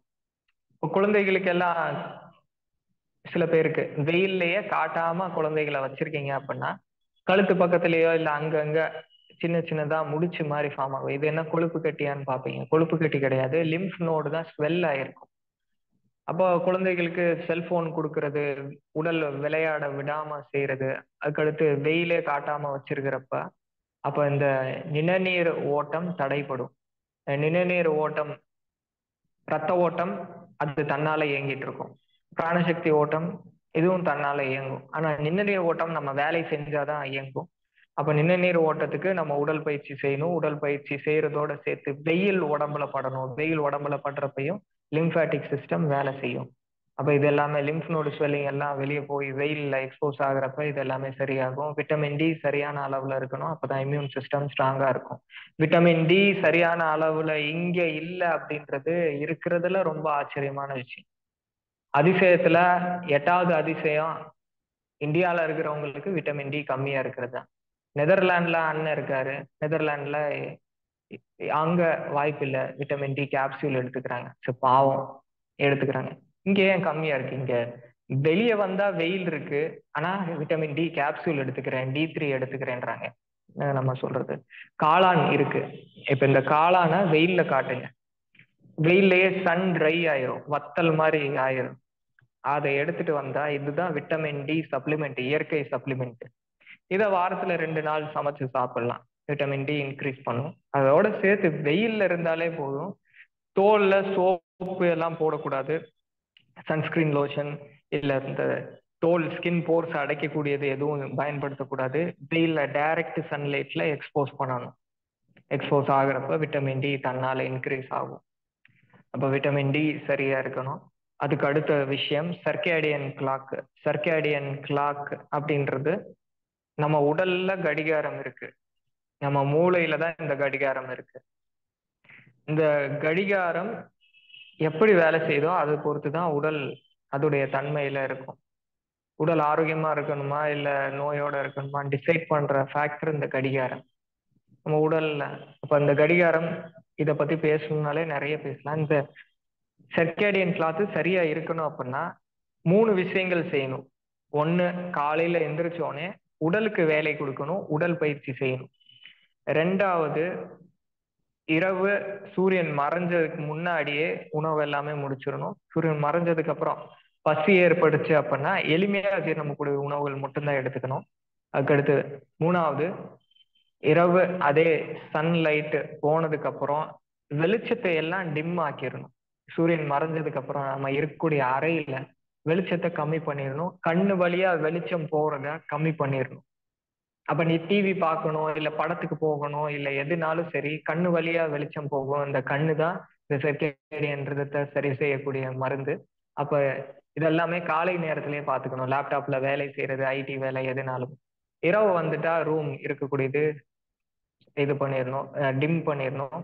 இரவு செய்யக்கூடிய வேலையெல்லாம் வெளிச்சம் கம்மியான நேரத்துல இருக்கக்கூடிய வேலைகள் செய்யணும். அப்ப சர்க்கேடியன்றதும் சரியா இருக்கும். அடுத்தது கடைசி விஷயம் உடல் பயிற்சி. உடல் பயிற்சி நம்ம இந்தியால இருக்கிறவங்க மட்டும்தான் உடல் பயிற்சி செய்யாம, இந்தியால இருக்கிறவங்க மட்டும்தான் ஹெல்த்தியா, நம்ம பிளஸ்டு. நமக்கு கிடைக்கிற மாதிரி மூலிகைகள் எங்கேயும் கிடைக்கிறது இல்லை, நமக்கு கிடைக்கிற மாதிரி ஃப்ரெஷ்ஷான பழங்கள் ஃப்ரூட்ஸ் எங்கேயும் கிடைக்கிறது இல்லை, இருந்தாலும் நோயோட இருக்காங்க அப்படின்னா 8வது அதிசயத்துல 9வது அதிசயம். அப்போ உடல் பயிற்சி யாருமே செய்யறது இல்லை. பாரம்பரிய பயிற்சிகள் செய்யாம இருக்கிறது தான் இதோடைய காரணம். அப்ப இம்யூன் சிஸ்டம் ஸ்ட்ராங்கா இருக்கணும்னா உடல் பயிற்சி கண்டிப்பாக செய்யணும். இந்த உடல் பயிற்சி காலை நேரத்துல செய்யறப்ப அது சர்க்கேடியன்றதை ஸ்ட்ராங்கா வச்சுக்கும். காலை நேரத்திலயும் செய்யறீங்க, சாயந்தரமும் செய்யறீங்க அப்படின்றப்ப காலை நேரத்துல ஹெவியா பயிற்சிகள் செய்யணும், சாயந்தரம் கம்பேர் பண்றப்ப கம்மியா பண்ணிக்கலாம். இது அதை சரி செய்யக்கூடிய, அதை ஒட்டி வரக்கூடிய ஒரு முறை. இப்ப நம்ம முதல்ல இருந்து கடைசி வரைக்கும் என்ன சொல்லியிருக்கோம் அப்படின்ற ஜஸ்ட் 3 நிமிஷத்துல இப்ப நான் சொல்றேன். முதல்ல நம்ம உடல் எப்பயுமே கான்ஸ்டன்ட் வார் அப்படின்ற நிலையில இருக்கும், போர் தன்மையில இருக்கும். இதுல நல்ல நுண்ணுயிர்களை அதிகப்படுத்தணும். நல்ல நுண்ணுயிர்களை அதிகப்படுத்துறதுக்கு ஃபைபர் அதிகமா இருக்கக்கூடிய உணவுகள் எடுத்துக்கணும் 1. அதுக்கு அடுத்தது குடல் சுத்தமா வச்சுக்கணும் 2. அதுக்கு அடுத்தது நம்ம நோய் இதுல இருந்து தற்காத்து வச்சுக்கணும். இதுக்கு நமக்கு இயற்கையா ஆன்டிபயாட்டிக் வேணும் அப்படின்னா அதுக்கு மஞ்சள் உடம்புல சேரணும் அப்படின்னா இது மிளகோட தான் சேர்த்து எடுத்துக்கணும். அதுக்கடுத்து பி போலன் அப்படின்றது நீங்க பயன்படுத்திக்கலாம். பி போலன் இருக்கிறதுல நேச்சுரல் ஆன்டிபயாட்டிக், பெஸ்ட் ஆன்டிபயாட்டிக். மூணாவது நெல்லிக்காய், விட்டமின் சில அந்த நெல்லிக்காயை விட எங்கேயுமே விட்டமின் சி அதிக அளவுல கிடையாது. அப்ப நெல்லிக்காய் ஒண்ணு பச்சையாக எடுத்துக்கணும். ரெண்டாவது விஷயமா பார்த்தது, உடல்ல பயம் இருக்கக்கூடாது, கார்டிசால கம்மி பண்ணணும், ஸ்ட்ரெஸ் ஹார்மோன்ஸை கம்மி பண்ணணும். இதுக்கு உண்டான வழிமுறைகள் பார்த்தோம். மூணாவதா சொன்னது உணவு அப்படின்றப்ப பாரம்பரிய அரிசிகள், பாரம்பரிய உணவுகள்ல நோய் எதிர்ப்பு திறன் அதிகமாக கொடுக்கக்கூடிய தன்மையில இருக்கும். அதுக்கு நோய் தாக்குதல் கம்மியா இருக்கும். அப்ப அது மாதிரி உணவுகள் நம்ம எடுத்துக்கிறப்ப நமக்குமே இம்யூன் சிஸ்டம் ஸ்ட்ராங்கா இருக்கும். மித்தாகாரம் இது. அதுக்கு அடுத்தது 4வது விஷயம் 3 ஸ்டெப் டயட். நோய் வந்தா சரி செய்யக்கூடிய முறை தான் இந்த 3 ஸ்டெப் டயட். அதுக்கடுத்தது வெயில், சர்க்கேடியன் கிளாக்கு, உடல் பயிற்சி. இந்த விஷயங்கள் இதுதான் இம்யூன் சிஸ்டத்தை காக்கக்கூடிய ரகசியம். இம்யூன் சிஸ்டத்தை முறைப்படுத்தக்கூடிய விஷயங்கள். இதுல உணவு அப்படின்னு பாக்குறப்ப இந்த 3 உணவுகளோட சேர்த்து விட்டமின் சி, விட்டமின் B5 இதையும் சொல்லியிருக்கிறோம். ஆரம்பத்திலேயே சொல்லிட்டேன், குழந்தைகளுக்கு அடுத்த ஜெனரேஷனுக்கு கொண்டு போறதுன்றது இம்யூன் சிஸ்டம் ஸ்பீடு, மெமரி வழியாக தான் கொண்டு போகணும்னு சொன்னோம். அதுதான் இன்னைக்கு நம்ம கொடுத்ததுல ஜிஸ்ட். சரி, நன்றி. வாழ்க வளமுடன். நம்ம சொன்னதுல ஏதாவது கேள்விகள் இருந்தா முதல்ல அதை கேட்டுக்கோங்க. நன்றிங்க. இந்த உரை கொடுத்ததுக்கு மகிழ்ச்சி. நன்றிங்க. வாழ்க வளமுடன். மகிழ்ச்சி ஐயாவுக்கு நன்றி. பிரபஞ்ச சக்திக்கு நன்றி. வாழ்க வளமுடன். நன்றி.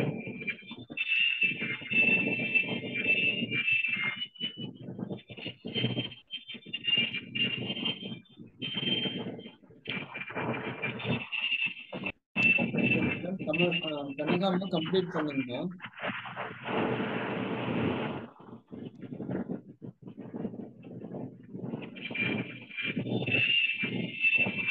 வாழ்க வளமுடன். சித்ரா ரமேஷம்மா கம்ப்ளீட் பண்ணிருங்க. சரி. வாழ்க வையகம், வாழ்க வையகம், வாழ்க வளமுடன். நன்றிங்கய்யா. மிக சிறப்பான ஒரு உரை. உடல் நோய்களை போக்கும் பயிற்சி ரகசியங்களை நீங்க எல்லாமே தெளிவா எங்களுக்கு சொல்லிட்டீங்க. கடைசியா ஒரு 3-4 தடவை நீங்க சொன்ன பாயிண்ட்ஸையும் ரிப்பீட் பண்ணனால எல்லாருக்குமே, நான் திரும்பவும் அதை ரிப்பீட் பண்ணல, எல்லாருக்குமே நல்ல மனசுல பதிந்திருக்கும். இப்ப கேள்வி பதில் நிகழ்ச்சிக்கு போலாங்க ஐயா. முதலாவதாக பாலலட்சுமி அம்மா ஐயா வாழ்த்திருங்க. ஐயா எல்லாரும் வாழ்த்திடலாம். அனைவரும் துரிய நிலைக்கு வரவும். அஜய் பிரகாஷ் ஐயா அவர்கள் வாழ்க வளமுடன். அஜய் பிரகாஷ் ஐயா அவர்கள் வாழ்க வளமுடன். அஜய் பிரகாஷ் ஐயா அவர்கள் அவரோட அன்பு குடும்பமும் அருட்பேராற்றும் தன்மையினால் உடல் நலம், நீராயுள், நிறை செல்வம், உயிர்ப்புகள் மேலும் ஓங்கி வாழ்க வளமுடன், வாழ்க வளமுடன், வாழ்க வளமுடன் ஐயா. முதலாவதாக பாலலட்சுமி அம்மா அவர்கள். ஐயா வாழ்க வளமுடன். கேக்குதுங்களா? வாழ்க வளமுடன். கேக்குதுங்களா? சொல்லுங்க. ஸ்பீச் ரொம்ப நல்லா இருந்ததுங்க ஐயா. ஒரே ஒரு டவுட், இந்த தேன் நீங்க எடுத்துக்க சொல்றீங்க, அதை எந்த ஃபார்ம்ல வேணா நம்ம அப்படியேவும் குடிக்கலாமா, இல்ல இந்த குழந்தைங்களுக்கு 5 வயசு குழந்தைங்களுக்கெல்லாம் இந்த பிரெட்டோட அது மாதிரி எல்லாம் சேர்த்து கொடுக்குறாங்க, சப்பாத்தியோட அது மாதிரி எல்லாம் கொடுக்கலாமா? சரிங்க. தேன் நம்ம எடுத்துக்கவே சொல்லலையே, எப்ப சொன்னோம்? ஹனி தேன் இம்யூனிட்டி பவர் அதிகரிக்க சொன்னீங்க. இம்யூனிட்டி பவர் அதிகரிக்கிறதுக்கு தேன், நெல்லிக்காய் சொன்னீங்க, அந்த மஞ்சள் இதெல்லாம். ஆமா, கிடையாது. நான் என்ன சொன்னேன் அப்படின்னா பி போலன் எடுத்துக்கணும்னு சொன்னோம். பி போலன் அது பி போலன்ன்றது நான் சொன்னேன் இல்லையா? பி போலன் நம்ம தேனி பூச்சி மகரந்தத்தையும் சேகரிக்கும், அதுதான் பி போலன். அதை நம்ம எடுத்துக்கணும். அது எதுல வேணா எடுத்துக்கலாம். இப்ப நீங்க பழங்களோட ஒரு ஆப்பிள் பழம் கட் பண்றீங்கன்னா அந்த பி போலன் கொஞ்சோண்டு தூவி எடுத்துக்கலாம், சாலட்ல எடுத்துக்கலாம், ஜூஸ்ல மிக்ஸ் பண்ணி எடுத்துக்கலாம், சும்மாவே கூட சாப்பிடலாம், இல்ல தேனோட கலந்து எடுத்துக்கலாம், அப்படின்னாலும் எடுத்துக்கலாம். அது எங்க கிடைக்குங்கிற எனக்கு புரியல. அந்த இது பி போலன் எங்க கிடைக்கும்? தேனி பண்ணையில கிடைக்கும், நீங்க தேடுனீங்கன்னா எல்லாம் கிடைக்கும். அப்புறம் தான் ஒரு டவுட், காளான் நீங்க சொன்னீங்க அது வெயில்ல வச்சு உபயோகப்படுத்துறதுன்னு, அது எப்படிங்க ஐயா உபயோகப்படுத்துறது அது மட்டும் சொல்லுங்க. காளான் இந்த மஷ்ரூம் வந்துட்டு நம்ம வாங்கிட்டு வந்து வெயில்ல வைக்கணும். வெயில்ல 2 முறை இருக்கு. ஒண்ணு, இப்ப வெளியூருக்கு கொண்டு போறீங்க இல்ல ரெடிமேடா பண்ணி வச்சுக்கணும்னா வெயிலே போட்டு நல்ல வத்தல் மாதிரி காயிற அளவுக்கு ஃபுல்லா காய வச்சிடணும், சுக்கு மாதிரி காய வச்சிடணும். இப்ப இது வந்து விட்டமின் டி சப்ளிமெண்ட். இது வாரத்துல 2 முறை என்ன செய்யலாம்னா இதை எடுத்து இது ஏர்டைட் கண்டெய்னர்ல போட்டு வச்சுக்கணும், ஸ்டோர் பண்ணி வச்சுக்கணும். வாரத்துல 2 முறை மட்டும் இதை எடுத்து இது தண்ணியில ஊற வச்சிடணும். ஒரு மணி நேரமோ அரை மணி நேரமோ ஊற வச்சு இந்த ஊற வச்ச தண்ணியோட சேர்த்து இதை ஏதாவது ஒரு கறியோ இல்ல வேற நம்ம குழம்புலையோ இதுலயாவது சமைச்சு சாப்பிட்டுக்கலாம். இது ஒண்ணு. இன்னொன்னு இன்ஸ்டன்டா செய்யக்கூடிய முறை. இன்ஸ்டன்டா அப்படின்றப்ப நம்ம வாங்குறோம், வெயில்ல வைக்கணும். ஒரு மணி நேரத்துல இருந்து 2 மணி நேரம் வெயில்லயே அந்த காளான் இருக்கணும். கட் பண்ணக்கூடாது, அப்படியே வைக்கணும். அதுக்கு அடுத்து அதை எடுத்துட்டு வந்து அதை தண்ணியில போட்டணும். ஒரு அரை மணி நேரம் 1 மணி நேரம் தண்ணியில ஊற வச்சு இந்த ஊற வச்ச தண்ணியோட சேர்த்து இந்த காளானை சமைச்சு எடுத்துக்கணும். ஓ சரிங்க ஐயா, ரொம்ப நன்றி. இந்த நெல்லிக்காய் வந்து பச்சையா சாப்பிட்டாதான் பலனா இல்ல நம்ம வேற ஏதாவது சாதமா அது மாதிரி எல்லாம் செஞ்சு சாப்பிட்டா பலன் கொடுக்குங்களா? நெல்லிக்காய் பச்சையா எடுத்துக்கிறது முழு பலன் கிடைக்கும். நெல்லிக்காய் பச்சையா சாப்பிடுறதுக்கு வாய்ப்பு இல்லை அப்படின்னா நெல்லிக்காய் பொடியா எடுத்துக்கலாம், நெல்லிக்காய் லேகியம் எடுத்துக்கலாம், எப்படினாலும் எடுத்துக்கலாம். திரிபலா பொடியில நெல்லிக்காய் சேர்ந்திருக்கு, எப்படினாலும் நெல்லிக்காய் ஏதாவது ஒரு ஃபார்ம்லயே எடுத்துக்கலாம். நம்ம நெல்லிக்காய் லேகியம் தயார் பண்ணி கொடுக்குறோம், அது மாதிரி எப்படினாலும் எடுத்துக்கலாம். பச்சையா சாப்பிட்றதுதான் பெஸ்ட். இல்ல இந்த வெள்ளைப்பாகுல நெல்லிக்காவை நம்ம போட்டு அது மாதிரி சாப்பிடலாங்களா?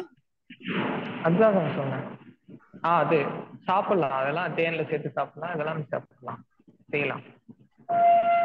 ரொம்ப நன்றிங்க ஐயா, நல்ல விளக்கம் கொடுத்ததுக்கு ரொம்ப நன்றி. வாழ்க வளமுடன். நன்றிங்கம்மா, வாழ்க வளமுடன். ஐயா, இந்த காளான் சாப்பிடும் போது அதுல ஒரு பிளாக் டார்க் பிரவுன் கலர் இருக்கு, அது சாப்பிடலாங்களா? அந்த காம்பு பகுதியில உள்ளது. அது வேண்டாங்க, அது ஒரு சிலர் சாப்பிடுறாங்க, அது சந்தேகம் இருக்கு, அதனால வேண்டாம். ஓகேங்க ஐயா, நன்றிங்க ஐயா. சாப்பிடலாமான்றது தெளிவா தெரியல, தெளிவா யாருமே சொன்னது இல்ல, அதனால நம்ம வேண்டாம்னு சொல்லிடுறோம். சரிங்க ஐயா, நன்றிங்க ஐயா, வாழ்க வளமுடன். அடுத்ததாக கீதா அம்மா அவர்கள். கீதா அம்மா அன்மியூட் பண்ணிட்டு பேசுங்கம்மா. வாழ்க வளமுடன் ஐயா, நான் கீதா பேசுறேன். இது அந்த 3 ஸ்டெப் டயட் மட்டும் ஒரே முறை ரிமைண்ட் பண்ணித்தாங்களே. சரிங்க. 3 ஸ்டெப் டயட் நம்ம ஆல்ரெடி பேசியிருக்கோம். 3 ஸ்டெப் டயட் இப்ப சொல்ல ஆரம்பிச்சா இன்னொரு அரை மணி நேரம் அதை பத்தி சொல்லலாம். லைட்டா ஒரே ஒரு சென்டென்ஸ்ல இப்ப நான் சொல்றேன். ஃபர்ஸ்ட் நாள் ஃப்ளூயிட்ஸ், சிட்ரஸ் வகை சாறுகள், இளநீர் மாத்தி மாத்தி எடுத்துக்கணும். 2வது நாள் பாதி நாள் வரைக்கும் அது மாதிரி எடுத்துக்கணும். அதுல வெயிட் கணக்கு இருக்கு, எத்தனை கிளாஸ் எடுத்துக்கணும்ன்றது இருக்கு. அதுக்கப்புறம் நான் சிட்ரஸ் விட்டமின் சி ரிச் எடுத்துக்கணும். அதுக்கு அடுத்தது 3வது நாள் சிட்ரஸ் ஜூஸ், இளநீ இதை மாத்தி மாத்தி எடுத்துக்கிற மாதிரி இருக்கும். நான் சிட்ரஸ் விட்டமின் சி எடுத்துக்கணும், இரவு கஞ்சி எடுத்துக்கலாம். 3 ஸ்டெப். இதை மேம்படுத்தக்கூடிய முறை எல்லாமே இருக்கு. சரியாகல அப்படின்னா அடிஷ்னலா என்ன பண்ணுன்றது இருக்கு, இதெல்லாமே இருக்கு. நன்றிங்கம்மா, வாழ்க வளமுடன். அடுத்ததாக முத்துலட்சுமி அம்மா அவர்கள்.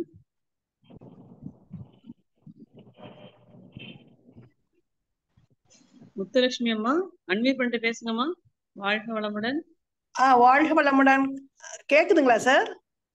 கேக்குதுமா, சொல்லுங்க. அந்த 5 இது சொன்னீங்கல்ல, சாமை, வரகு, திணை, குதிரைவாளி, அந்த 5th ஒன் என்னங்க? சாமை. சாமை சொல்லிட்டேன். சாமை, வரகு, திணை, குதிரைவாளி, அப்புறம் அம்மா குலசாமி இருக்கு. அது இதுல எழுதி கொஞ்சம் மெசேஜ் பண்ணீங்களா? அந்த இதுலயே எல்லாத்துக்கும் தெரியற மாதிரியே ஷேர் பண்ணுங்க. இப்ப நீங்க சொன்னது எல்லாமே கரெக்ட். அதோட சேர்த்து குலசாமை வரும். குலசாமி கிடையாது, குலசாமை. குலசாமை, சரிங்க சார். ஓகே. அடுத்ததுங்க, இந்த மஞ்சளும் அந்த இது மிளகும் சாப்பிட சொன்னீங்கல்ல, அது எப்படி சாப்பிடுறது? பொடி பண்ணி மிக்ஸ் பண்ணி கொதிக்க வச்சு சாப்பிடணுமா? இல்ல, வார்ம் வாட்டர்ல கலந்து சாப்பிடணும். எதுவுமே சர்க்கரை எல்லாம் போட வேண்டாமா? அதெல்லாம் சேர்க்க கூடாது. சரிங்க சார், வேண்டாம். அதுக்கப்புறம் இன்னும் ஒன்னே ஒண்ணுங்க சார், அந்த இது சொன்னீங்கல்ல, அந்த சன்செட்டுக்கு முன்னாடி நம்ம சாப்பிடணும்ட்டு, சாப்பாடு ஆமா சன்செட்டுக்கு முன்னாடி சாப்பிடலாம். ஆனா இடையில வந்து வயிறு பசுன்னு என்னங்க சார் சாப்பிடுறது? சன்செட்டுக்கு அப்புறம் பசிச்சாச்சு கேக்குறீங்களா? நீங்க சொன்னீங்க. சன்செட்டுக்கு அப்புறம் அதான் பசி எடுக்குதுன்னா சாப்பிடணும் தான் அர்த்தம். அது தவறு கிடையாது. சன்செட்டுக்கு முன்னாடி 7 மணிக்கு முன்னாடி சாப்பிடணும் ஆமா. சாப்பாடு. ஆனா அதுக்கு இடையில நமக்கு எதனால வயிறு பசிச்சுன்னா 10 மணி வரைக்கும் எதனால வயிறு பசிச்சுன்னா என்ன சாப்பிடுறது சார்? அதுதாங்க, இப்ப 7:30 மணி சாப்பிடுறீங்க இல்ல 6:30 மணி சாப்பிடுறீங்க, நடுவுல பசி எடுத்ததுன்னா அப்ப எளிமையா ஜீரணமாகக்கூடிய உணவுகள், பாயில்டு வெஜிடபிள்ஸ் எடுத்துக்கலாம், பழங்கள் எடுத்துக்கலாம், இளமை எடுக்கலாம், கஞ்சி மாதிரி எடுத்துக்கலாம். ஆனா நீங்க பழகிட்டீங்க அப்படின்னா ஒன்றும் பசிக்காது, அதுவே பழக்கமாயிரும். ரொம்ப நன்றிங்க சார். வாழ்க வளமுடன் சார். நன்றிங்கம்மா, வாழ்க வளமுடன். அடுத்ததாக கோகிலம் குணசேகரன் அம்மா அவர்கள். வணக்கங்க. நான் இந்த 5வது அவங்க அத சொல்லிட்டீங்க. அப்புறம் அந்த தேன் சாப்பிடலாமா சாப்பிடக்கூடாதாங்க ஐயா? தேன் ஏன் சாப்பிடக்கூடாதுன்னு கேக்குறீங்க? தேன் பொறுத்த அளவுக்கு நமக்கு ஒரிஜினல் கிடைச்சா எடுத்துக்கலாம், நம்மளே கண் முன்னாடி எடுக்கிறோம் அப்படின்னா அதை எடுத்துக்கலாம். மற்றபடி வேண்டாம். தேனி பண்ணையில வாங்குறதும் பயன்படுத்திக்கலாம், தொந்தரவு கிடையாது. இப்ப தேனி பண்ணையிலேயே நிறைய இடங்கள்ல பழச்சாறு வச்சு எடுக்கிறாங்க, நாட்டு சக்கரை போட்டு எடுக்கிறாங்க, அது பெஸ்ட். பண்ணைகள்ல எப்பயுமே வெள்ளை சக்கரை பாகு வச்சிருப்பாங்க, அதை எடுத்துட்டு வந்து தேன் சேகரிக்கும். பூக்கள்ல இருந்து எல்லாம் சேகரிக்கிறது கிடையாது, பத்தாது. அப்ப அந்த பாகு வச்சுதான் எடுப்பாங்க, அதுதான் அளவு பத்தாது அப்படின்ட்டு இப்ப அது நாட்டு சக்கரை கலந்து வைக்கிறது, பழச்சாறுகள் வைக்கிறது, இது மூலமா எடுக்க ஆரம்பிச்சிட்டாங்க. அது ரொம்ப நல்ல விஷயம். அது மாதிரி இருக்கிற தேன் பண்ணைகள்ல போயிட்டு தேன் வாங்கி சாப்பிட்டுக்கலாம். மற்றபடி நிறைய கம்பெனி ஐட்டத்துல இருந்து வர்றது எல்லாமே அதுல நிறைய கெமிக்கல்ஸ், நிறைய பாதிப்புகள் இருக்கு. அதை எடுக்கிறதுக்கு எடுக்காமலே இருந்துடலாம்.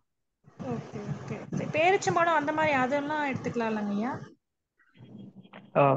உணவுல பால் சார்ந்த பொருட்கள், refined products, packed food, processed food, அதுக்கு அடுத்தது நோய் இருக்கு அப்படின்னா அசைவம், இது தவிர மீதி எல்லாமே எடுத்துக்கலாம். ஓகே.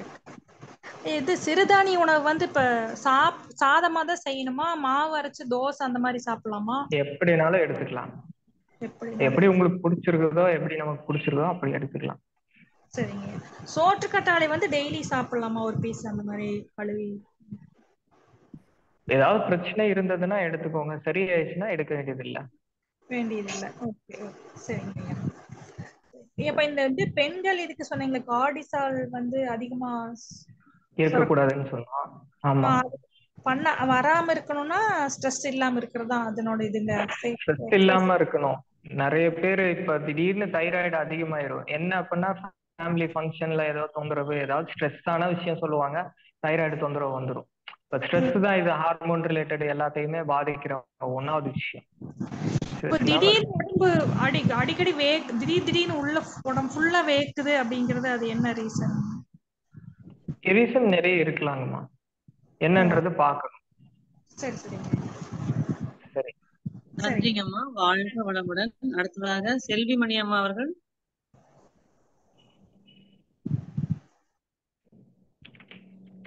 வாழ்க வளமுடன் ஐயா. வாழ்க வளமுடன் சொல்லுங்க. வாழ்க வளமுடன் ஐயா. ஐயா வந்து எனக்கு அதிகமா செரிமான கோளாறு இருக்குதுங்க ஐயா, செரிக்க மாட்டுது. காலையில சாப்பிட்டா மத்தியானம் பசி எடுக்காது, மத்தியானம் சாப்பிட்டா நைட்டுக்கு பசி எடுக்காது, இது இருக்கு கொஞ்சம். அப்ப ஜாயிண்ட் பெயின், உடம்பு ஃபுல்லா ஜாயிண்ட் பெயின் இருக்கு, முதுகெலும்பு வலி இருக்கு. அப்புறம் சார் இந்த தைராய்டுக்கோசரம் என்ன உணவு சாப்பிடலாம்? அப்புறம் அந்த மஞ்சளும் மிளகு சாப்பிட்டுனா அது எந்த நேரம் வேணாலும் சார் குடிக்கலாமா, இல்ல காலையில வெறும் வயித்துல குடிக்கணுமா, நைட்ல குடிக்கணுங்களா? அதெல்லாம் சொல்லுங்க சார்.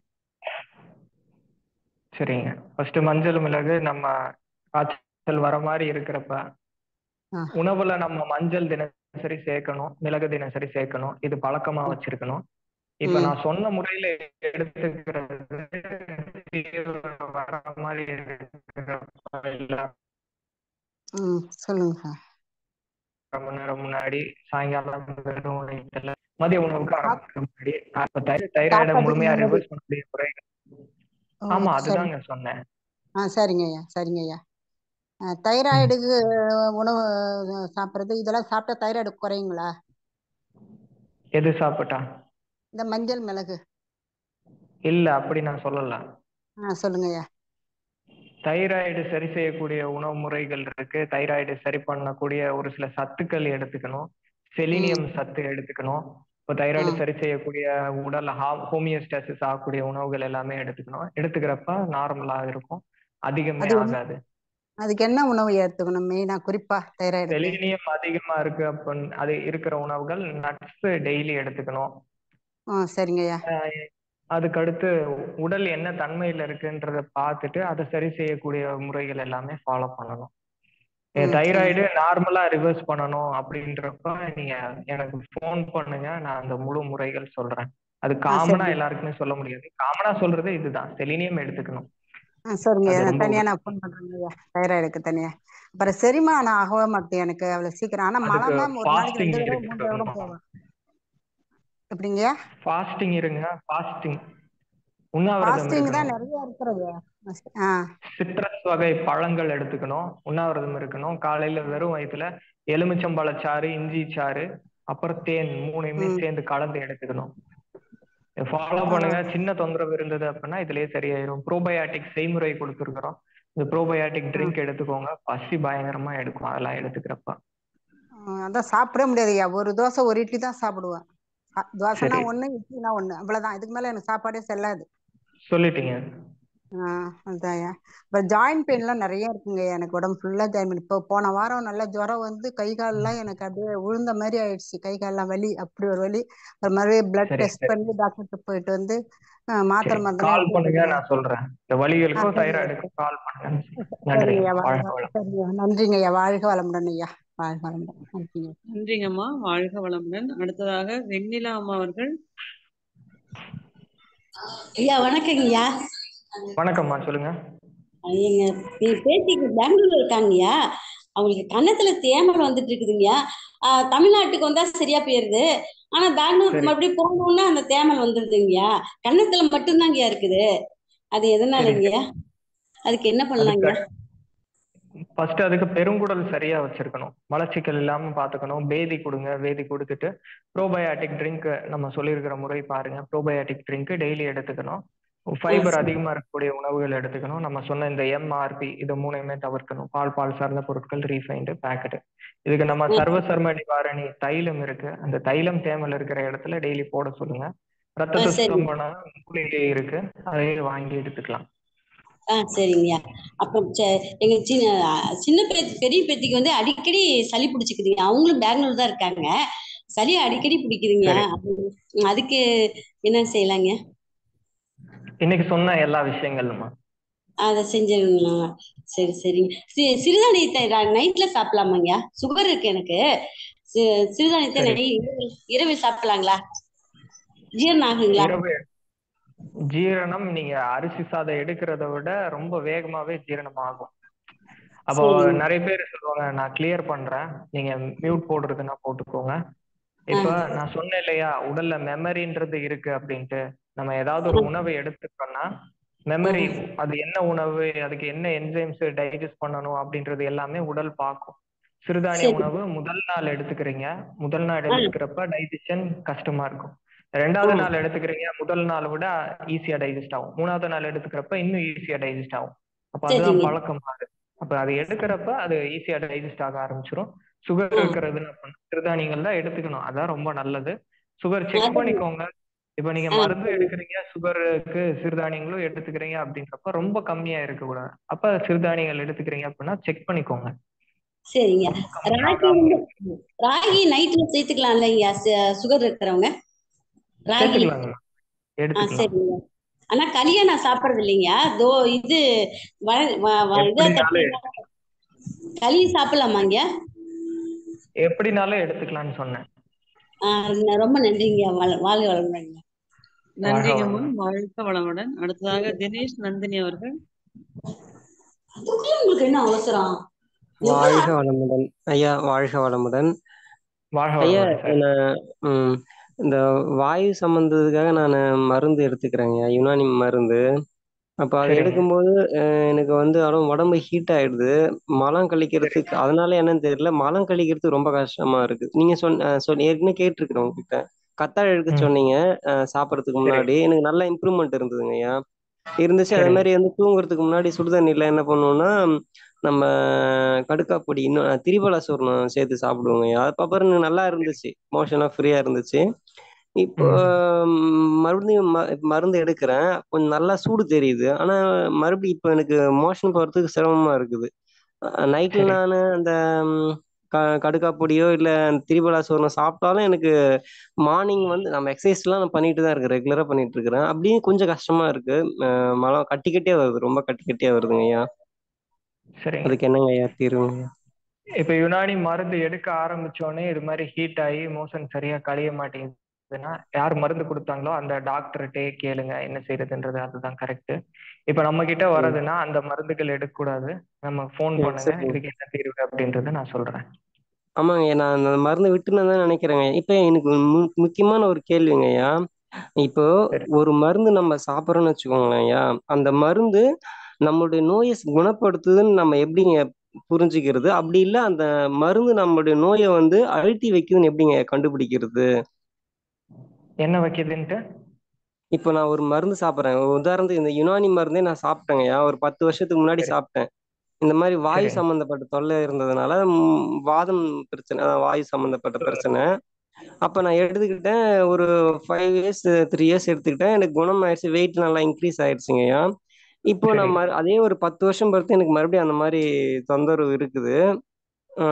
இப்போ இப்போ எப்படிங்க நான் புரிஞ்சுக்கிறது? அந்த மருந்து என் உடம்புல வேலை செய்யுதுன்னு நினைக்கிறதா? இல்ல அந்த மருந்து என்னுடைய நோயை வந்து அழுத்தி வச்சிருக்குன்றது நான் நினைக்கிறதுங்களா ஐயா?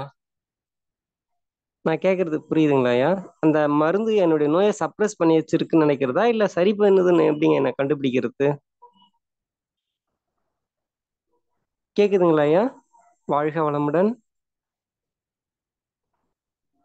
அம்மா வாழ்க வளமுடன். கேக்குதுங்களா? ஐயா உங்களுக்கு கேக்குது. அஜய் பிரகாஷ் ஐயாவோட நெட் ஏதோ கொஞ்சம் ப்ராப்ளம். வெயிட் பண்ணுங்க, லைன்ல இருங்க. சரிங்க அம்மா.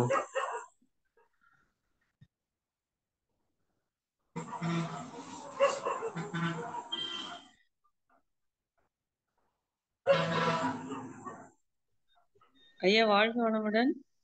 ஐயா வாழ்க வளமுடன். கேக்குதுங்களா ஐயா? ஐயாவோட வாய்ஸ் நமக்கு கேட்க மாட்டேங்குது. ஓ சரிங்க சரிங்கம்மா. நேரம் இருக்குல்லம்மா, நாங்க பேசலாம் இல்லைங்களா? அடுத்தது யாரும் இருக்காங்களா? நேரம் இருக்குதுங்க ஐயா. ஐயா இப்ப வெளியில போயிட்டாங்க, மறுபடியும் கனெக்ட் ஆவாங்க. நீங்க லைன்ல இருங்க, சரிங்க. நான் அப்புறம் உங்களை மறுபடியும் கூப்பிட்டு அன்மியூட் பண்றேன். சரிங்கம்மா.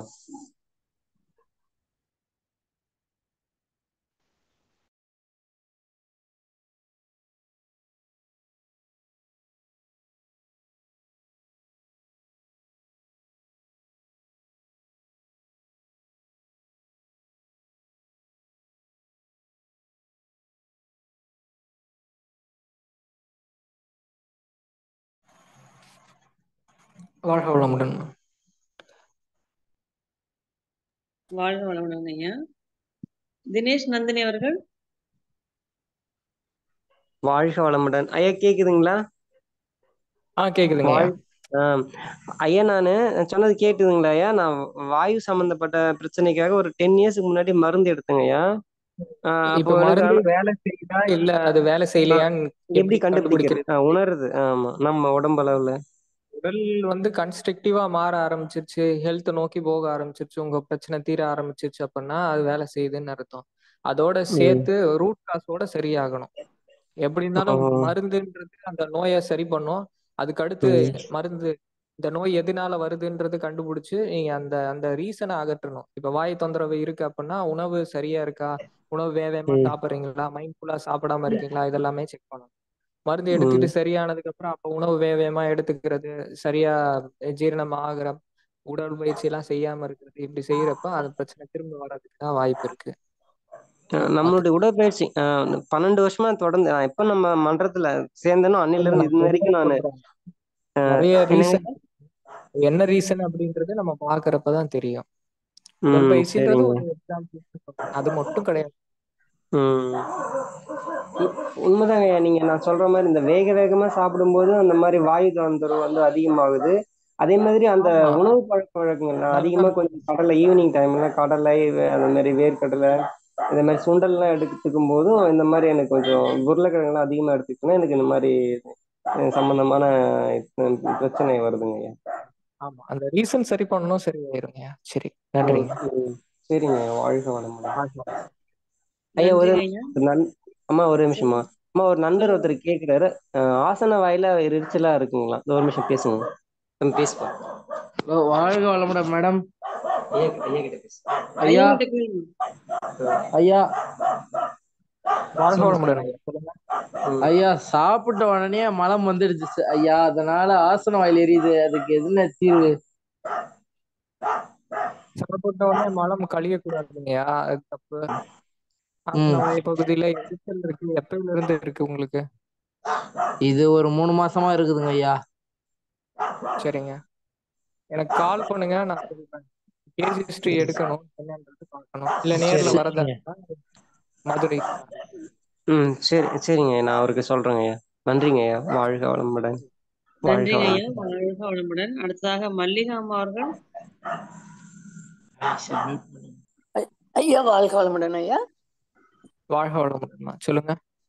ஒரு 10 years முன்னாடி கொஞ்சம் பிபி எல்லாம் அதிகமா இருந்தது. இப்போ உடற்பயிற்சி உணவு கட்டுப்பாடு இதெல்லாம் நல்லா ஃபாலோ பண்ணி ரொம்ப கம்மியாகி ஒரு 1/4 மாத்திரை மட்டும் 1/2 மாத்திரை மட்டும் அப்படி எடுத்தாவே நல்லா இருக்கிற அளவுக்கு இருந்துருச்சுங்க ஐயா. அப்புறமேட்டு நான் இப்ப தீபாவளி அப்ப கொஞ்சம் நான் கட்டுப்பாடு இல்லாத உணவு எடுத்துட்டு பழையபடி 1.5 மாத்திரை காலையில 1 மாத்திரை சாயங்காலம் 1/2 மாத்திரை எடுக்கிற மாதிரி ஆயிடுச்சு. அது மாத்திரை அதிகமா எடுக்கும்போது கொஞ்சம் வயிறு இப்போ அக்கேஷனலா வயிறு லைட்டா வலிக்குது. ரொம்ப கம்மியான உணவு எடுத்தா கூட அது என்ன? ப்ரோபயோட்டிக் ட்ரிங்க் எடுத்துக்கோங்க, அது இதை சரி பண்ணிடும். பிபிஏவும் நார்மல் ரேஞ்சில் வச்சுக்கிறதுக்கு அது ஹெல்ப் பண்ணும். வயிறு வலி இருக்கிறது இது எல்லாத்தையுமே சரி பண்ணிடும். அவ்வளோதான். ஸ்வீட் கார்ன் கொஞ்சம் சாப்பிட்டா நல்லா இருக்கா, சாப்பிடலாமாங்க ஐயா? ஆஹா, கார்ன் பொறுத்த அளவுக்கு ஸ்வீட் கார்ன் எடுத்துக்கூடாது. நம்ம நாட்டு ரக கார்ன் அதே எடுத்துக்கோங்க. அது எல்லாமே இப்ப தக்காளி எப்படி நமக்கு தவளையோடைய டிஎன்ஏவும் இதுவும் சேர்ந்ததோ அதே மாதிரி இதுவும் மரபணு மாத்தினது தான், அதனால எடுக்கக்கூடாது. ஓ ஓகே ஓகே, சரி, நன்றிங்க ஐயா. நன்றிங்கம்மா, வாழ்க வளமுடன். அடுத்ததாக ஜஸ்டின் ஐயா அவர்கள். ஜஸ்டின் ஐயா அன்மியூட் பண்ணிட்டு பேசுங்க.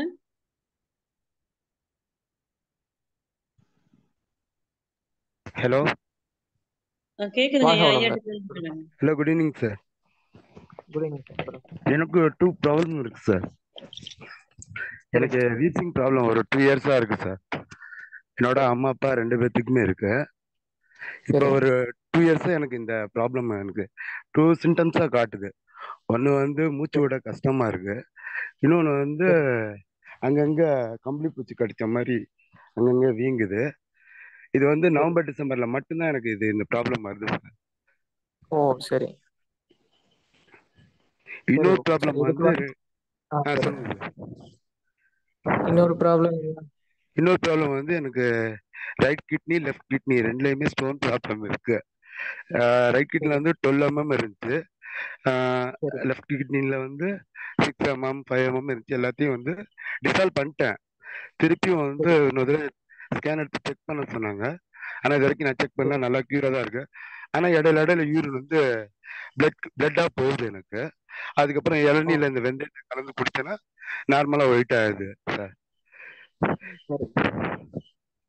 சரிங்க சார், நான் இதுக்கு சொல்றேன். நீங்க கால் கட் பண்ணுங்க, அப்பதான் வாய்ஸ் கிளியரா இருக்கும். நான் சொல்றேன். Okay okay sir. சரி, இப்போ முதல்ல கிட்னி ஸ்டோன் திரும்ப வந்தாலும் சரி, இதுக்கு மருந்து சிறுநெரிஞ்சல், யானை நெரிஞ்சல், சிறுகண் பீலை, இதுல ஏதாவது ஒரு மூலிகை நம்ம பத்தியத்தோட எடுத்துக்கணும். கைப்பிடி அளவு எடுத்து 21 மிளகு, 1 ஸ்பூன் சீரகம் சிறுநெரிஞ்சலுக்கு. யானை நெரிஞ்சல் அப்படின்றப்ப தண்ணியில கலந்து பனங்கல்கண்டு சேர்த்து எடுத்துக்கணும். காலை மாலை சிறுநெரிஞ்சல் கஷாயம் காலை மாலை வெறும் வயிற்றுல எடுத்துக்கணும். அந்த சிறுகண் பீலை இதுடைய சாறு எடுத்துக்கணும். எதை எடுத்துக்கிட்டாலும் கிட்னி கல் வெளியே வந்துடும். திரும்ப திரும்ப வருது அப்படின்னா அது லைஃப் ஸ்டைல் சேஞ்சு தான். இரவு தூங்குறப்ப கொசுவத்தி பயன்படுத்தக்கூடாது. ரத்தம் சுத்தமா வச்சுக்கணும். ரத்தத்தை அசுத்தம் பண்ணக்கூடிய வேலைகள் செய்யக்கூடாது. அதுக்கு அடுத்தது தண்ணி ஒழுங்கா குடிக்கணும். தண்ணி ஒழுங்கா குடிக்காம இருக்கிறதும் ரத்தத்தை சுத்தம் பண்றக்கூடிய வேலையை தடை பண்ணும். தண்ணி ஒரு நாளைக்கு எவ்வளவு குடிக்கிறீங்க அப்படின்னா 1 லிட்டர். 1 லிட்டர் எல்லாமே பத்தாது. யூரின் அவுட்புட்டு காலையில அதிகமா இருக்கணும், நைட் ஆக ஆக கம்மி ஆகும். அப்போ கிட்னியுடைய சர்க்காடியன் கிளாக்கு கம்மியா சரியா இருக்குன்னு அர்த்தம். இப்போ தண்ணியுடைய இன்டேக்கு இது பார்த்துக்கணும். எப்பப்போ யூரின் போகிறோமோ யூரின் போயிட்டு வந்த உடனேவே இதெல்லாம் நேச்சருடைய லாஸ், இது கண்டிப்பாக ஃபாலோ பண்ணணும். யூரின் போயிட்டு வந்த உடனே தண்ணி குடிக்கணும். மோஷன் போயிட்டு வந்த உடனே தண்ணி குடிக்கணும். உணவு எடுத்து ஒரு 1.5 மணி நேரம் கழிச்சு தண்ணி குடிக்கணும். உணவு எடுக்கிறதுக்கு ஒரு 3/4 மணி நேரம் முன்னாடி தண்ணி குடிக்கணும். இப்போ எல்லாமே தண்ணி குடிக்கணும். பழங்கள் அது இடைவேளையில எடுத்துக்கணும். பழங்கள்ல தண்ணீர் சத்து இருக்கு. ஃபைபர் அதிகமாக இருக்கிற உணவுகள் எல்லாமே எடுத்துக்கணும். அப்போ இது ஃபாலோ பண்ணுறப்ப திரும்ப கற்கள் வர்றது. அதுக்கு அடுத்தது 2வது மூச்சு விடுறதுக்கு சிரமம் இருக்கிறது. இதுக்கு பீர்க்கங்காய் வெற்றிலை சாறு, நாட்டு முருங்கை விதைகள் நாட்டு மருந்து கடையில் கிடைக்கும். இந்த நாட்டு முருங்கை விதைகள் காலை 2, மதியம் 2, சாயந்தரம் 2 இதை எடுத்துக்கோங்க. ஒரு 3 மாதம் எடுங்க. 3 மாதம் கழிச்சு ஒரு நாளைக்கு ஒரு விதை மட்டும் எடுத்துக்கலாம். இந்த பீர்க்கங்காய் வெற்றிலை சாறு எடுக்கிறப்ப ப்ரோபயோட்டிக் ட்ரிங்க்கும் சேர்த்து எடுத்துக்கோங்க. இது செய்கிறப்ப இம்யூன் சிஸ்டம் ஸ்ட்ராங்காக இருக்கும். இந்த வின்டர் சீசனில் மட்டும் வரக்கூடிய இந்த மூச்சு விடக்கூடிய சிரமம் இருக்கிறது, சளி தொந்தரவு இருக்கிறது, இது எல்லாமே வராது. உணவுல நம்ம எப்பயும் சொல்றது போல பால் சார்ந்த பொருட்கள், ரீஃபைண்ட் எண்ணெய், பேக்டு ஃபுட்டு, ப்ராசஸ்டு ஃபுட்டு எல்லாத்தையுமே தவிர்த்துடணும். சரி, அடுத்ததுங்கம்மா. நன்றிங்கய்யா. வாழ்க வளமுடன். அடுத்ததாக ரெட்மி அம்மா அவர்கள். ரெட்மி அன்மியூட் பண்ணிட்டு பேசுங்கம்மா. வணக்கம் அம்மா. வணக்கம், ஐயாட்ட கேள்வி கேளுங்கம்மா. வணக்கம் ஐயா. வணக்கம்மா, வாழ்க வளமுடன். சொல்லுங்க. என்னோட பொண்ணுக்கு வந்துட்டு 22 வயசாகுது. அவங்களுக்கு வந்துட்டு இப்ப கடந்த சில நாட்களா வந்துட்டு கொஞ்சம் இந்த வாயு சம்பந்தப்பட்ட உணவு எடுத்தா வந்துட்டு கொஞ்சம் ஏப்பம் வந்துகிட்டே இருக்கு. அதுக்கு என்னங்க பண்றது? இந்த சிம்டம் இருக்கிற எல்லாருக்குமே வயசு எவ்வளோ? 22. இந்த சிம்டம் இருக்கிற எல்லாருமே லைஃப் ஸ்டைலு, இரவு கரெக்டான நேரத்துல படுக்காம இருக்கிறது, உடல் சூடு அதிகமாகிறது, இரவு உணவு சீக்கிரமா எடுக்காம இருக்கிறது, இது 3 தான் பேஸ் ரீசன். இது செய்யறப்ப கல்லீரல் பாதிப்படையும். கல்லீரலுடைய நேரம் 11 to 1. இந்த நேரத்துல தூக்கத்துல இல்லாதப்ப கல்லீரல் வீக் ஆகும். கல்லீரல் வீக் ஆகுறப்பதான் இந்த தொந்தரவு வரும். தொடர்ச்சியா ஏப்பம் வரும். போக போக இன்னும் வீக் ஆகும். முடி கொட்டும், கண் பார்வை மங்கலாகும். இதெல்லாமே கல்லீரலுடைய மெரிடியன் ரிலேட்டட். அப்ப இந்த 3 தான் பேஸ். இதை சரி பண்ணிக்கோங்க. அதுக்கடுத்து கல்லீரல் பலப்படுத்தக்கூடிய உணவுகள், கீழா நெல்லி எடுத்துக்கணும், நெல்லிக்காய் எடுத்துக்கணும். எல்லாம் எடுத்துக்கிறப்ப அது சரியாகும். ப்ரோபயோட்டிக் ட்ரிங்க் எடுத்துக்கோங்க. சரிங்க. நன்றி ஐயா. நன்றிங்கம்மா, வாழ்க வளமுடன். அடுத்ததாக பானுப்பிரியா பெருமாள் அவர்கள்.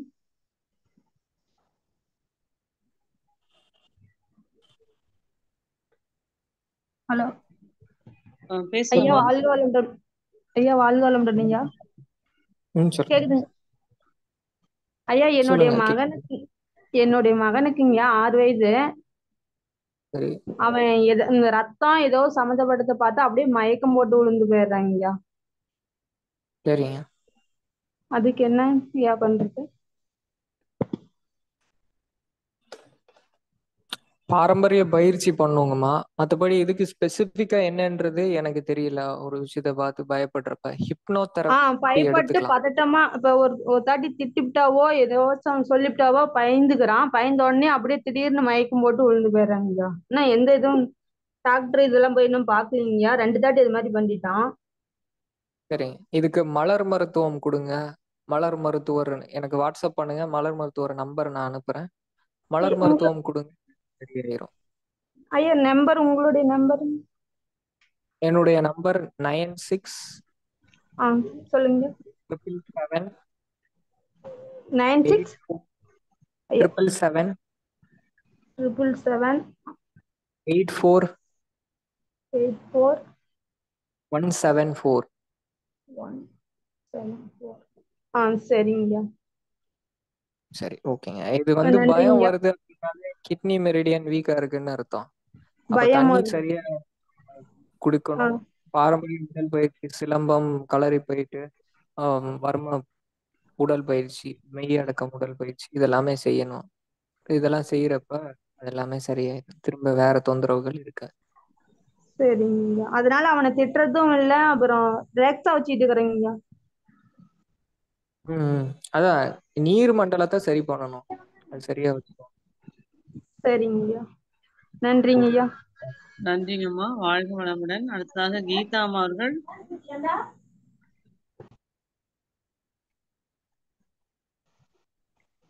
கீதா அம்மா ஹலோ பேசுங்கம்மா.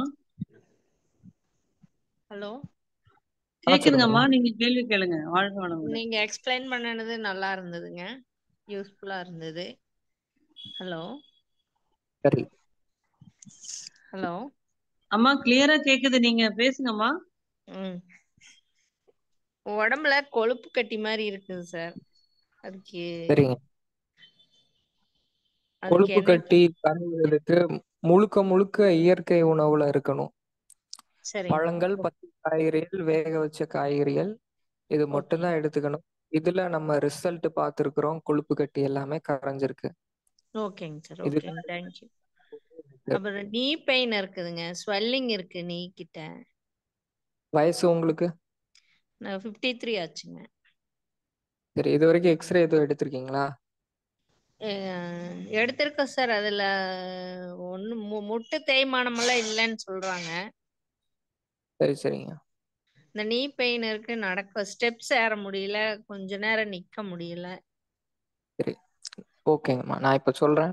முடக்கரத்தான் கைப்பிடி அளவு இல்ல முடக்கரத்தான் பொடி 1 டேபிள் ஸ்பூன் அளவு, கூட 21 மிளகு, 1 ஸ்பூன் சீரகம் போட்டு ஒரு 4 ஓகே டம்ளர் தண்ணி, 1 டம்ளரா சுண்ட வத்த வச்சு வடிகட்டி இதை ஓகே காலையில ஒரு வாட்டி சாயந்தரம் ஒரு வாட்டி எடுத்துக்கணும். ஓகே வர்ம முறிவு தைலம் நீங்க அட்ரஸ் அனுப்புங்க, நான் தைலம் உங்களுக்கு அனுப்புறேன். அந்த தைலம் ஓகே ஒரு நாளைக்கு ஒரு வாட்டி போடுங்க. வலி ஓகே எல்லாமே ஃப்ரீ ஆயிடும். அந்த ஓகே மூட்டுக்குரிய பயிற்சி ஜானு வியாயாம், அது வீடியோ அனுப்புறேன். அதை பயிற்சி பண்ணிக்கோங்க daily. Okay, thank you so much. Thank you. நன்றிங்கம்மா. வாழ்க வளமுடன். அடுத்ததாக மோட்டோஜி அவர்கள். ஐயா வாழ்க வளமுடன் ஐயா. ப்ரோபயாட்டிக் எடுத்துக்கணும்னு சொல்றீங்களா? இப்போ 5 நாளா மழை பெஞ்சதுனால அதை எடுத்துக்கல நாங்க. பட் அது கேக் மட்டும் பண்ணி வச்சிருக்கோம். அதை ஓபன் பண்ணி கலக்கி விடணுமா? இல்ல 5 நாளா ஓபன் பண்ணல, பட் பாட்டில மட்டும் ஷேக் பண்ணி வச்சிருக்கோம். அப்ப திரும்ப எடுத்துக்கலாமா? அது திரும்ப எடுத்துக்கலாம். டெய்லி ஷேக் ஓகேங்க. பண்றீங்களே, நல்லா ஆமா தான் ஆமா இருக்கும். ஷேக் பண்றேன், பட் ஓபன் பண்ணி ஷேக் பண்ணல. பாட்டில் தானே, அதனால அப்படியே ஷேக் பண்ணியாச்சு. நல்லா தான் இருக்கும், எடுத்துக்கலாம். மழை அப்புறங்க பெய்யறப்பையும் ப்ரோபயோட்டிக் எடுத்துக்கலாம் தான். ஓகேங்க ஐயா. எங்க பொண்ணுக்குங்க ஐயா கொஞ்சம் சாப்பிட்டாலும் ஓயாம ஏப்பமா வருது, அடிக்க ஜீரணம் ஆகல அப்படின்னு சொல்றா. அது ஏப்பம் வருதுங்கிற, புளிச்சி ஏப்பங்கிறா. கொஞ்சோண்டு சாப்பிட்டாலும் புளிச்சி ஏப்பங்கிறா. அது என்ன, இந்த வயிறு வலிக்குது, வயிறு எரியுது, அதுவும் தெரியல. வயிறு வலிக்குதுங்கிறா, சில சமயம் எரியுதுங்கிறா, ஏப்பமா நிறைய வருது. சரிங்க சரி, பேச சொல்லுங்க, என்ன அவங்கள பேச. அவங்க நீங்களே கேட்டு சொல்லுங்கம்மாங்கிறாங்க. வயசு அவங்களுக்கு? வயசு வந்து அவங்களுக்கு 45 சார். சரி, அது லைஃப் ஸ்டைல் சேஞ்சஸ் தான். லைஃப் ஸ்டைல் சரி பண்ணணும். நேர்ல கூட்டிட்டு வாங்க, இல்ல ஃபோன் கன்சல்டேஷன் எடுத்துக்கோங்க. ஓகே ஓகேங்கய்யா. நன்றிங்கம்மா. வாழ்க வளமுடன். அடுத்ததாக சத்யசாய் அம்மா அவர்கள். ஐயா வாழ்க வளமுடன்யா. வாழ்க வளமுடன் சார், சொல்லுங்க.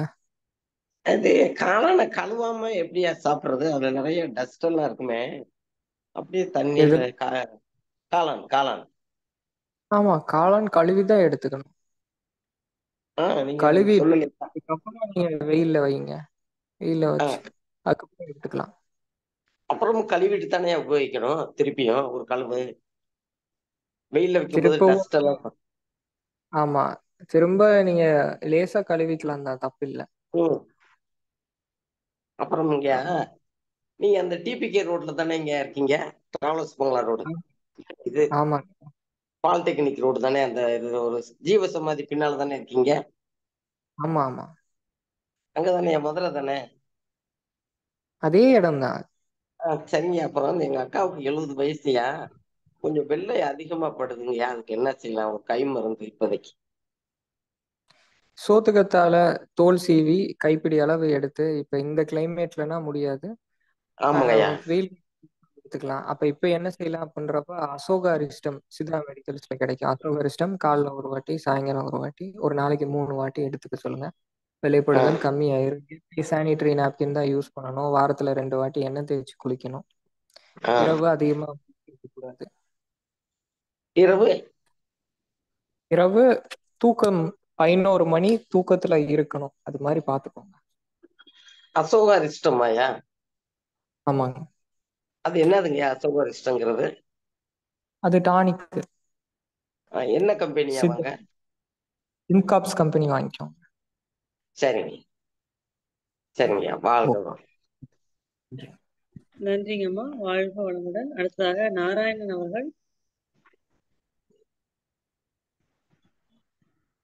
வாழ்க வளமுடன். வாழ்க வளமுடன். ஹைட்ரோசில் இதனால வருது. அது ஒன்றும் டிஸ்கம்ஃபர்ட் ஒன்றும் இல்லை அதனால பெருசா. அது அப்படியே விட்டாக்கா ஏதாவது ப்ராப்ளம் உண்டா? நேச்சுரோபதியில ஏதாவது கியூர் உண்டா? சரிங்க, ஹைட்ரோசீலுக்கு முறை இருக்கு. நீங்க எனக்கு வாட்ஸ்அப் பண்ணுங்க, நான் அந்த முறை முழுமையா அனுப்புறேன். 100% அது வேலை செய்யும். அது களச்சிக்காய் வச்சு செய்யக்கூடிய முறை. களச்சிக்காய், முருங்கை விதை, முருங்கை பொடி, இதை வச்சு செய்யக்கூடிய முறை. இது லைஃப் ஸ்டைல் சேஞ்சு தான் சார். லைஃப் ஸ்டைல் சேஞ்சு சரியா இருக்கணும். நீங்க டிஸ்கம்ஃபர்ட் இல்லைனாலும் தொந்தரவு இருக்கு இல்லையா, அப்ப சரி பண்ணிக்கணும். Okay okay. அது ஸ்பெசிபிக் ரீசன் ஒன்றும் கிடையாது அதுக்கு, எதனால வருதுன்னா? இல்ல எதை எக்ஸசைஸ் பண்ணுறதுனால வருதா இருக்கலாமா? ஏதாவது ஒரு இன்ஜுரி ஆயிருக்கிறப்ப, இல்ல இன்ஃப்ளமேஷன் ரத்தத்துல அதிகமா இருக்கிறப்ப அதுக்கு வாய்ப்பு இருக்கு. உடல் ஹீட் அதிகமானாலும் இந்த தொந்தரவு வரும். ஓகே, தேங்க்யூ, நன்றி. அந்த இடத்துல எப்பயுமே வந்துட்டு ஒரு அழுத்தம் இருந்துகிட்டே இருக்கிறப்ப அதுவும் இன்ஜுரி ஆகும், அதுவும் ஸ்ட்ரெயின் ஆகும். பைக்ல போறப்ப கவனம் இல்லாம இருக்கிறது, அது அடிபடுறது தெரியாது, அந்த கான்சியஸ்னஸ் இருக்காது. அப்படி இருக்கிறப்பையும் தொந்தரவு வர்றதுக்கு வாய்ப்பு இருக்கு. லூஸா அந்த நம்ம போடக்கூடிய அவுட்ஃபிட்டு ரத்தத்தை வந்து உள்ள இருந்து வெளியவும், வெளியிருந்து உள்ளேயும், கெட்ட ரத்தம் வந்து வெயின் இது சர்ஃபேஸ்ல இருக்கும், அது எல்லாமே வெளியே வரணும். அப்படின்னா நம்ம அவுட்ஃபிட்டு லூஸா இருக்கணும். அது ஸ்கிராட்டம் சப்போர்ட் பண்ற மாதிரி இருக்கணும். மற்றபடி லூஸா இருக்கிறப்பதான் ரத்த ஓட்டம் சரியா இருக்கும். அதையுமே பார்த்துக்கணும். இது ஒரு ரீசன். நன்றிங்க ஐயா, வாழ்க வளமுடன். அடுத்ததாக நிவேதா அவர்கள்.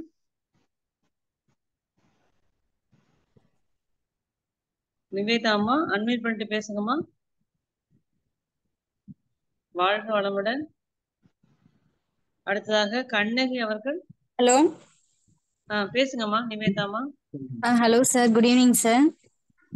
வணக்கம்மா, சொல்லுங்க சார். நான் நாமக்கல்ல இருந்து நிவேதா பேசுறேங்க சார். என்னோட பேபிக்கு வந்து 4 இயர் ஆகுதுங்க சார்.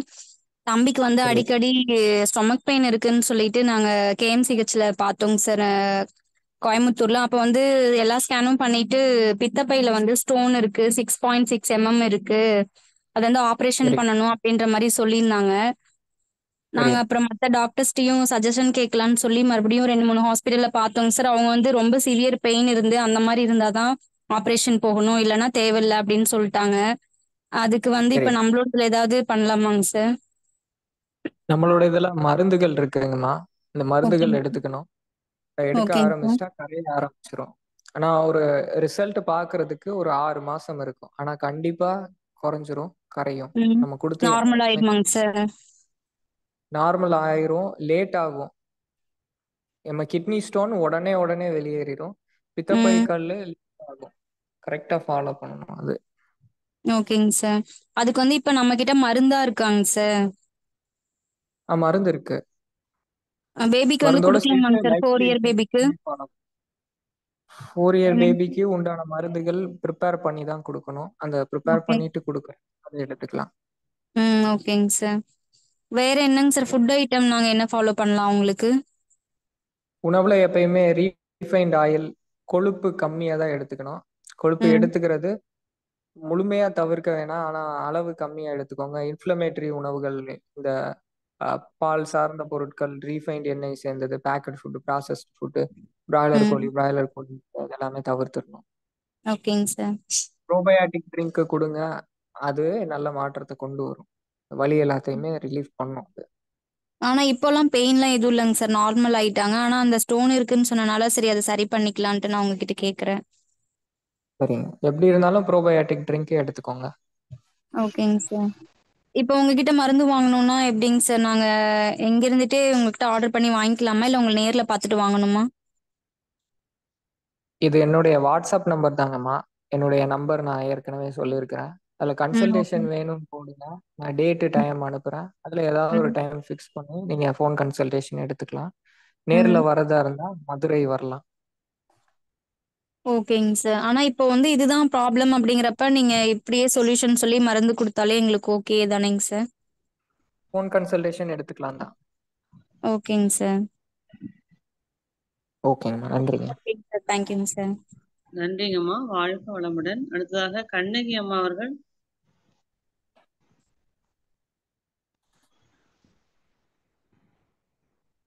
கண்ணகி அம்மா அன்மியூட் பண்ணிட்டு பேசுங்கம்மா. வாழ்க வளமுடன் ஐயா. வாங்க சொல்லுங்க. எங்க பேரன் 7 வயசு ஆச்சுங்க, நல்லாவே சாப்பிட மாட்டேங்கிறான். அடிக்கடி உடம்பு சரியில்லாம போயிருது. கேட்டா பசிக்கல, எதுவுமே வேணும், எதுவுமே சாப்பிட மாட்டேங்கிறான்.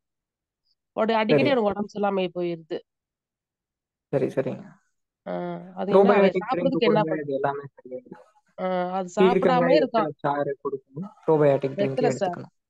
வெத்தலை சார் கொடுக்கணுங்களா சார்? பீர்க்கங்காய் வெத்தலை சாறு நம்ம வகுப்புல சொன்னோம், அந்த சாறு. ஆமாங்க சார். அப்புறம் ப்ரோபயோட்டிக் ட்ரிங்க் டெய்லி எடுத்துக்கோங்க. கொடுக்கணுமாங்க? பசி டெய்லி பயங்கரமா எடுக்க கொடுக்கணுமாங்க? ஆரம்பிச்சோம். டெய்லி டெய்லி கொடுக்கணுமாங்க சார்? எடுக்கணும். ஆமா டெய்லி கொடுக்கணும். காலையில ஆமாங்க. சாயந்தரமும் கொடுக்கணும். காலையில மட்டும் பீர்க்கங்காய் வெத்தலை சாறு, ப்ரோபயோட்டிக் ட்ரிங்க் காலை உணவுக்கு அப்புறம், மதிய உணவுக்கு அப்புறம், இரவு உணவுக்கு அப்புறம் எடுத்துக்கணும். சரி, பீக்கிங்க சார் காலைல கொடுக்கணுங்களா சார்?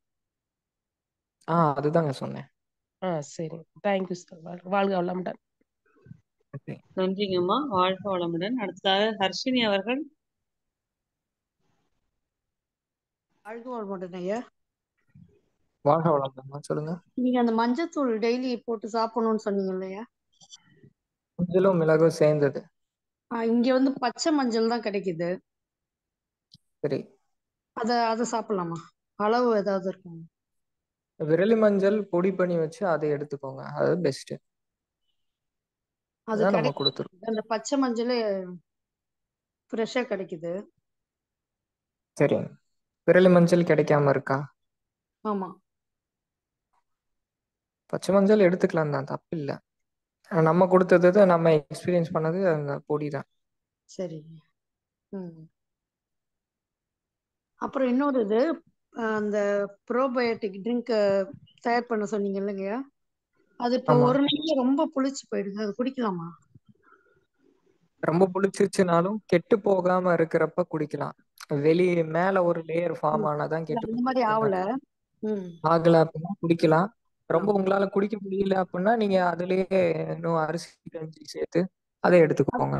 அடுத்த நாள் கஞ்செல்லாம் சேர்த்துக்கலாம்ல? சரிங்க. சேர்த்துட்டா புளிப்பு கம்மி ஆகும், அதை எடுத்துக்கலாம்.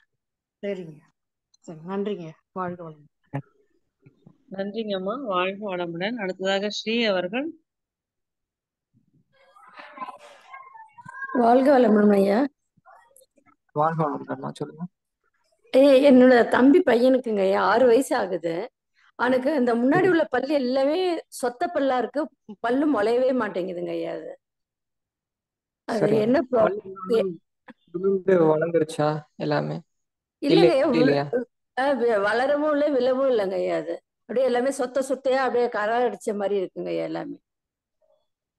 சரி, இது முதல்ல சுகரி ஐட்டம்ஸ், சுகர் எல்லாத்தையுமே முற்றிலும் நிப்பாட்டிடணும். அது எடுத்துக்கும் போதுதான் திரும்ப எரோட் ஆகும், திரும்ப இன்னும் பல்லு பாதிப்படையும். சுத்தமான விரல் மஞ்சள் பொடி 1/2 ஸ்பூனு, அதுக்கடுத்து கிராம்பு பொடி சிட்டிகை அளவு, உப்பு சிட்டிகை அளவு, நல்லெண்ணெய் 1 ஸ்பூன், எல்லாத்தையுமே மிக்ஸ் பண்ணி பல்லு ஃபுல்லா அப்ளை பண்ணிடணும். நைட்டு ஒரு நிமிஷம் விரலால பல்லு விளக்கிக்கணும். பல்லு விளக்க சொல்லுது ஒண்ணு.